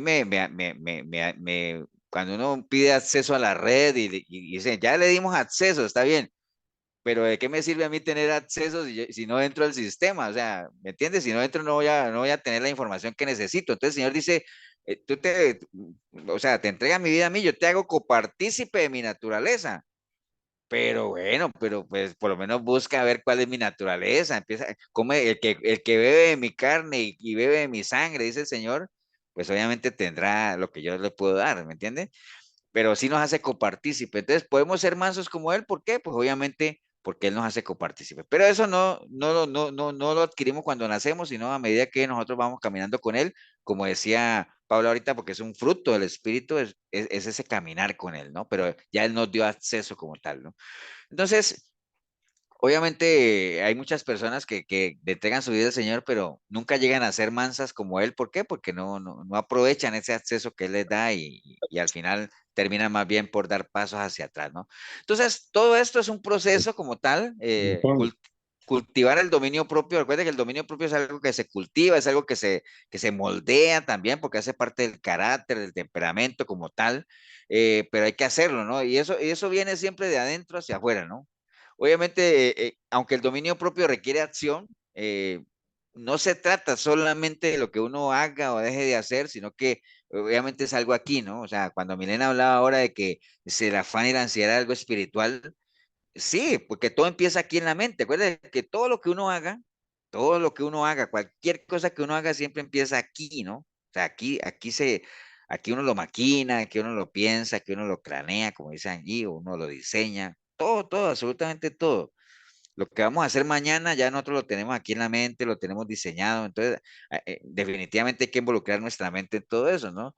Y ponía el ejemplo de lo que es la abstinencia y la santidad, ¿no? O sea, usted decide, cada uno decide si quiere vivir en santidad o quiere vivir su cristianismo en abstinencia, que es dejando de hacer cosas que quiero hacer, pero no las hago, y entonces me paso todo mi cristianismo en una sufridera como tal, ¿no? Cuando no se trata de eso, ¿no? Pero es porque yo tomo la decisión aquí de decir, no, yo no quiero abstenerme de hacer cosas, yo quiero vivir en santidad, yo quiero saber que eso no lo hago, no porque me haga daño, no, porque no hace parte de mi naturaleza como tal, ¿no? Entonces, todo tiene que tener su fundamento como tal, ¿no? Y ponía el ejemplo ahí de la famosa mesa sin patas. Una mesa sin patas no es nada, ¿no? Una mesa sin patas, ¿qué es? Una tabla, pero nunca llegará a ser la función de una mesa si realmente no tiene las cuatro o las tres patas que la sostenga como tal, ¿no? Entonces, nosotros necesitamos, si queremos, obviamente, desarrollar una mente de templanza, mansedumbre, para quitar o echar fuera todo lo que es el afán y la ansiedad, tenemos que darle a esa mesa sus patas en las cuales se apoye, ¿no? ¿Y cuáles son esas patas? Bueno, hay varias, ¿no? O sea, por ejemplo, aquí dice Tito 2:11, dice, porque la gracia de Dios se ha manifestado para salvación de todos los hombres, enseñándolos que renunciando a la impiedad de los deseos mundanos, vivamos en este siglo sobria, justamente, piadosamente. Entonces, es un camino que uno decide escoger y cuáles son las patas para que se sostenga esa mente, digamos, lo que repose en una templanza, en una mansedumbre. Obviamente la palabra es una de las principales patas como tal, ¿no? No es un secreto que ahí es la palabra, pues es la fuente de nuestra santificación y es la que nos transforma, es la que nos guía, la que nos redarguye, la que guía nuestros pasos, es lumbrera, bueno, todo lo que ya sabemos como tal, ¿no? La palabra es una de esas patas, la oración es otra de esas patas que nosotros tenemos que ponerles a mesa y por eso la Biblia nos llama a orar y a orar sin cesar, ¿no? Y todos ya conocemos el poder de la oración como tal, ¿no? Nuestra mente también, obviamente nuestra mente sujeta a todo lo que es la palabra y la oración como tal, ¿no? O sea, que estemos constantemente meditando en las diferentes cosas, meditando en la palabra, evaluando como tal, ¿no? Que nosotros podamos, por medio del control de nuestra mente como tal, pensar antes de actuar, que era lo que hablábamos ahora, ¿no? La familia de la fe es una pata importante también. O sea, cuando hablo de la familia de la fe, estamos hablando de la iglesia como tal. O sea, esta es una guerra, una batalla en la que no es necesario que la peleemos solos, porque para eso somos una congregación. Y como dice Hebreos 3:13, antes exhortados los unos a los otros, cada día, entre tanto que se dice hoy, para que ninguno de vosotros se endurezca por el engaño del pecado. Entonces, que nosotros nos apoyemos unos a otros, que también lo hemos hablado ya varias veces, lo vimos hace 8 días y hace 15 hablando del discipulado y la importancia que tiene el que nosotros desarrollemos una mente cada vez más cristiana, cada vez más de Cristo, por medio de este tipo de espacios donde un grupo de personas, obviamente familia de la fe, nos apoyamos unos a otros en la medida en que crezcamos en una misma dirección, ¿no? Entonces, un plan de acción, obviamente, el que nosotros decidamos cultivar ese dominio propio, requiere que nosotros también tengamos la palabra ahí como nuestra guía, ¿no? Recuerde que dice Proverbios 21:31, dice que el caballo se alista para el día de la batalla, pero el Señor es el que le da la victoria, ¿no? Entonces, en nuestro plan de acción siempre tiene que estar todo lo que hablamos ahí, ser personas de oración, apoyarnos en la familia, la fe, todo eso, pero de nada nos va a servir eso si realmente no es el Señor el que nos guía como tal, ¿no? ¿Qué más? ¿Qué más hay para hablar aquí? Bueno, obviamente la verdadera fuente de poder dice ahí para cultivar el dominio propio está en Cristo, no en nosotros. Esto es lo último parte aquí.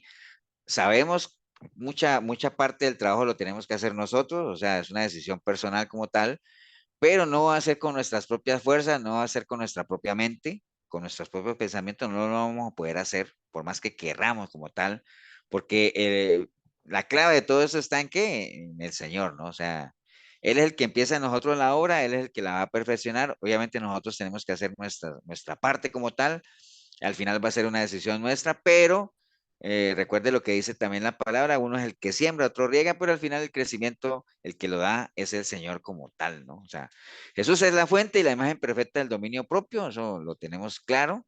El Señor no, muchos pasajes de la Biblia lo muestran a Él como una persona que en todo momento nunca perdió su templanza, nunca pensó su control sobre sí mismo. Cuando lo tentó el enemigo allá en el desierto, le respondió sin alterarse con la palabra, que es nuestra principal arma de defensa como tal. Cuando lo calumniaban, se quedaba callado, hablaba cuando tenía que hablar. A veces uno desde el punto natural dice, bueno, pero el Señor, ¿por qué no se defendió, no? Porque realmente era necesario que se diera cumplimiento a lo que tenía que pasar. Porque si ustedes se ponen a analizar, a nuestro Señor Jesucristo lo llevaban ante concilios y todo y lo acusaban, ¿cierto que sí? Y él nunca dijo nada, ¿no? ¿Por qué? Porque se tenía que cumplir lo que estaba escrito sobre él. Ahora, si pasamos una página y decimos, qué raro, ¿y por qué Pablo sí se defendió? ¿Por qué creen ustedes que Pablo sí se defendió y el Señor no? Porque Pablo sí se defendía. Pablo cuando lo llevan ahí, él comenzaba a hablar y antes hablaba más de la cuenta, ¿no? Pensemos nosotros, ¿no? Sin quemar mucha neurona. ¿Por qué el Señor no se defendió cuando lo cuestionaban ahí entre los gobernantes, lo llevaban ante gobernante y todo, y él se quedó calladito? Y Pablo no, Pablo sí se defendió, Pablo habló, Pablo expuso. ¿Por qué creen ustedes? Ahí pongan a trabajar las neuronas. ¿Por qué Pablo sí se defendió y nuestro Señor no? Porque el Señor era manso.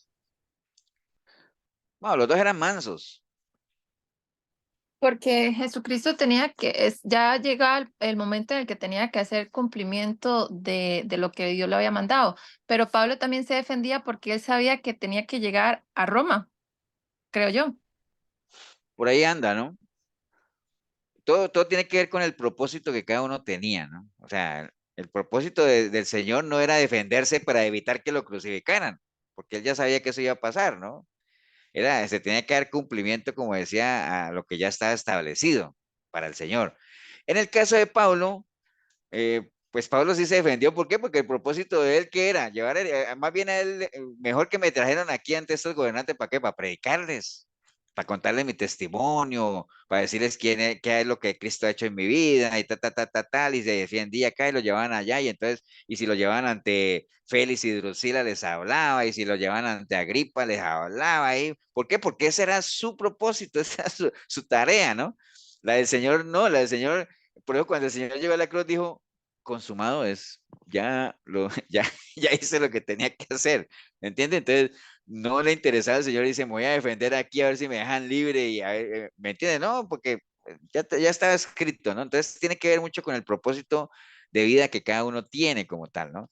Entonces, el Señor pues fue calumniado, realmente no se defendió, ¿no? O sea, habló cuando tenía que hablar, fue obediente hasta la muerte, básicamente, y pues fue una imagen perfecta de lo que es el dominio propio. ¿Ustedes creen que el Señor no sabía que realmente era injusto lo que estaban haciendo con él? Claro que sí, ¿no? Pero se mantuvo ahí en templanza. Ahora, no quiere decir esto que cuando uno vea que están cometiendo una injusticia con uno, te diga, como nuestro Señor Jesucristo se quedó calladito. No, no, no. Utilice el ejemplo de Pablo. Pablo también sabía que eran injustos y él hablaba, e inclusive lo ponían. Y cuando los soldados romanos le estaban golpeando, ¿qué dijo él? Bueno, ¿ustedes no saben que es prohibido pegarle a un romano? ¿Me entienden? Entonces, hasta esas cosas utilizó él. ¿Con qué? Con el fin de que se cumpliera el propósito por el cual él iba y lo que estaba persiguiendo, ¿no? Entonces, básicamente, toda la fuente, toda la referencia es Cristo. Volviendo a lo que empezamos nosotros, el afán y la ansiedad, espero que les haya quedado claro qué es el afán y la ansiedad, por qué no podemos caer ahí, por qué es pecado caer ahí, porque el Señor dice que no. Entonces, nos recomienda básicamente que no lo hagamos porque eso nos distrae, nos divide, no nos deja establecer nuestras prioridades. El ejemplo del uno y los ceros, acuerde, todo lo que usted ponga delante del Señor no vale nada, eso no sirve para nada. El mismo Pablo lo dijo, yo fui fariseo, fui esto, fui acá, todo eso lo tenía, pero eso no sirve para nada, eso para mí es basura. Hasta que puse a Cristo, el Cristo vivo, lo puse ahí de primerito, ese es el uno, y de ahí en adelante todo lo que ya comencé a tener, ya comenzó a tener valor, ¿no? ministerio aquí, iglesia acá, y por eso al final de la carrera él dijo, wow, peleé mi batalla, la gané, porque puse de primero ¿a quién? Al Señor como tal, esa es la prioridad como tal.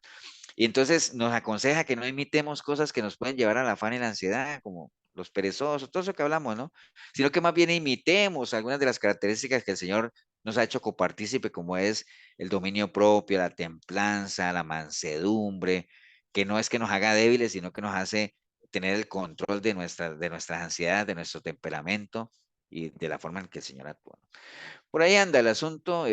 No sé si alguno quiere comentar algo antes de irnos. Pastor, bueno, yo en la enseñanza veo que hay una línea muy, muy delgadita entre no ser afanado y estar como en una zona de confort, porque a veces las personas dicen, ay, aquí estoy esperando la voluntad de Dios, o ay, Ujú. es que Dios tiene planes para todos, ¿verdad? Pero igual Dios nos manda a que nos esforcemos, a que seamos valientes e incluso a que demos esa milla extra. Y a veces se puede tomar el no, no me voy a afanar para no hacer ese enfrentamiento a los problemas o a las mismas tribulaciones o a las consecuencias de las malas decisiones que tomamos, o como usted decía ahora, al sistema, ¿verdad? Si vemos el ejemplo ahorita que puso de Pablo, di Pablo perfectamente con lo que sabía de Dios, ¿verdad? Di, podía decir, di, aquí estoy en la cárcel y aquí me voy a quedar quietico, que me traigan comidita y no me voy a esforzar. Entonces, sí, sí creo que está como esa línea muy, muy delgadita. Sí, acuérdate que la definición del afán que hablamos era trabajo excesivo, ¿no? Pero que hay trabajo, ¿no? Pero no excesivo. ¿Entiendes? Lo que pasa es que los extremos siempre son malos, pero lo que tú dices es totalmente válido. O sea, cualquiera podría decir, sí, es que, por ejemplo, Marta, que hacía toda esa cantidad de cosas, decir, bueno, entonces no me voy a afanar con eso, más bien me voy a sentar ahí a esperar a que venga el Señor. Pero María no se sentó a esperar a que el Señor viniera, se sentó a aprender de Él, a compartir con Él, ¿no? Hay gente que ni lo uno ni lo otro, ¿no? Hay gente que ni se, por ejemplo, en un ministerio hay gente que ni participa activamente en servir al Señor, por un lado, pero tampoco participa, digamos, en nutrirse de la palabra como tal, ¿no? O sea, por ningún lado se le ve el esfuerzo como tal, ¿no? Entonces, sí, lo que dice Paula es muy cierto, o sea, habrá gente que diga, no, es que yo, yo no me voy a acelerar porque el Señor dice que no hay que afanarse. Pero está bien, el Señor, cuando dice el Señor que no hay que afanarse por el mañana y por esta cosa, pero que cada día tiene su propio afán, o sea que el afán va a estar ahí. ¿Me entiendes? Lo que pasa es que lo que no podemos caer es en esa actitud de tener nuestra mente totalmente dispersa y saber que no hay prioridades. Porque cuando el Señor dice, pongan al Señor de primero y lo demás viene, ¿no? No es que no se va a hacer nada, usted va a poner al Señor de primero y ya no va a hacer absolutamente nada, no. Hay que ponerlo de primero, pero lo demás hay que seguirlo haciendo. Acuérdense lo que hemos hablado muchas veces de que nosotros estamos en este sistema y hay cosas naturales que hay que hacerlas, o sea, tenemos que estudiar, tenemos que trabajar, hay cosas que hay que hacerlas que nos afanan, digámoslo así, en lo natural, pero que eso está bien en la medida en que nosotros no perdamos el rumbo, ¿no? De que la prioridad, el uno aquel, acuérdense, los unos y los ceros, siempre tengan presente ese de los ceros, que son todas las cosas que nosotros hacemos, que no tienen nada que ver con Dios, si están antes que Dios no valen nada, ¿no? Pero si usted pone a Dios de primerito, como el uno, porque él dice que Jehová uno es, y lo demás ya adquiere valor, ya comienza a ser valioso, a aportar, pero en la medida en que el Señor esté en primer lugar, ¿no? Entonces, sí es cierto lo que dice Pablo, hay gente que puede tender a quedarse ahí, quedita, en su zona de confort, pero acuerde de lo que dice la palabra también, que aquel que se sienta nada más a esperar a que venga el Señor es el más miserable de todos, ¿no? Entonces, no hay que caer en los extremos. ¿Te iba a decir algo, Gemma? Sí, bueno, como experiencia personal, yo de octubre a febrero estuve trabajando fuera de casa y de verdad que esos meses fueron como sumamente complicados y me generaron mucho afán y mucha ansiedad. Este, mm, bueno, era demasiado el trabajo que había y yo creo que una buena, como un buen semáforo es si lo que estamos haciendo es en exceso, ¿verdad? Era tanto el exceso de trabajo que llegó el momento donde yo me di cuenta que todo lo que el Señor había puesto como mis prioridades, como de verdad, primeramente Él, la familia, todas las actividades, todas las cosas que el Señor me había permitido construir durante todo este tiempo, este trabajo lo había definitivamente desplazado todo. Entonces, em, fue muy duro porque yo al final yo le pedía, yo le decía, Señor, ayúdame a salir de aquí, porque pienso que es como el mundo también lo trata de meter a uno como en un círculo vicioso, ¿verdad? De que ya uno puede llegar a hacerle sentir de que uno depende de ese salario, que ya uno no puede salir de ahí y demás. Pero yo, bueno, digamos, tomé la decisión en obediencia y decirle, Señor, hasta que usted nos ha traído, hasta aquí usted nos ha sostenido, y fue mucho aprendizaje porque a veces uno todo lo da como por sentado, ¿verdad? De que algo tan básico que llama a uno, ¿verdad? Como poder disfrutar a la familia y demás y compartir con ellos el tiempo y todo, puede ser arrebatado en cualquier momento. Entonces, de verdad que después de todo esto me llenó de mucho agradecimiento el Señor, porque vi muchas cosas que tal vez en la rutina o en el día a día uno lo deja ver. Entonces, yo lo único que les puedo decir es que esa palabra de excesivo es la que tenemos que tener siempre muy presente. ¿Cuánto tiempo le estoy dedicando, o qué me está quitando este trabajo o esta actividad o lo que me está desplazando al Señor? Entonces, y ya con eso ya nosotros tenemos la respuesta, eh, que en mi caso no me dejaban ni tan siquiera conectarme al discipulado. Entonces, ya eran como alarmas muy claras y ahora yo digo, gracias al Señor que viví eso, porque todo eso nos ayuda a crecer y a ser más agradecidos con el Señor, con lo grande y con lo pequeñito. Así es, Gemita, así es. Bueno, vamos a orar, ¿no? ¿O alguien quería comentar algo más? ¿O tienen afán? Bueno, ahorita más bien les comento ahorita que oremos algo, ¿no? Bueno, vamos a orar. Regálanos, Gemita, ya que estás ahí, una oración ahí para ahí. Claro que sí. Ay, gracias, Señor.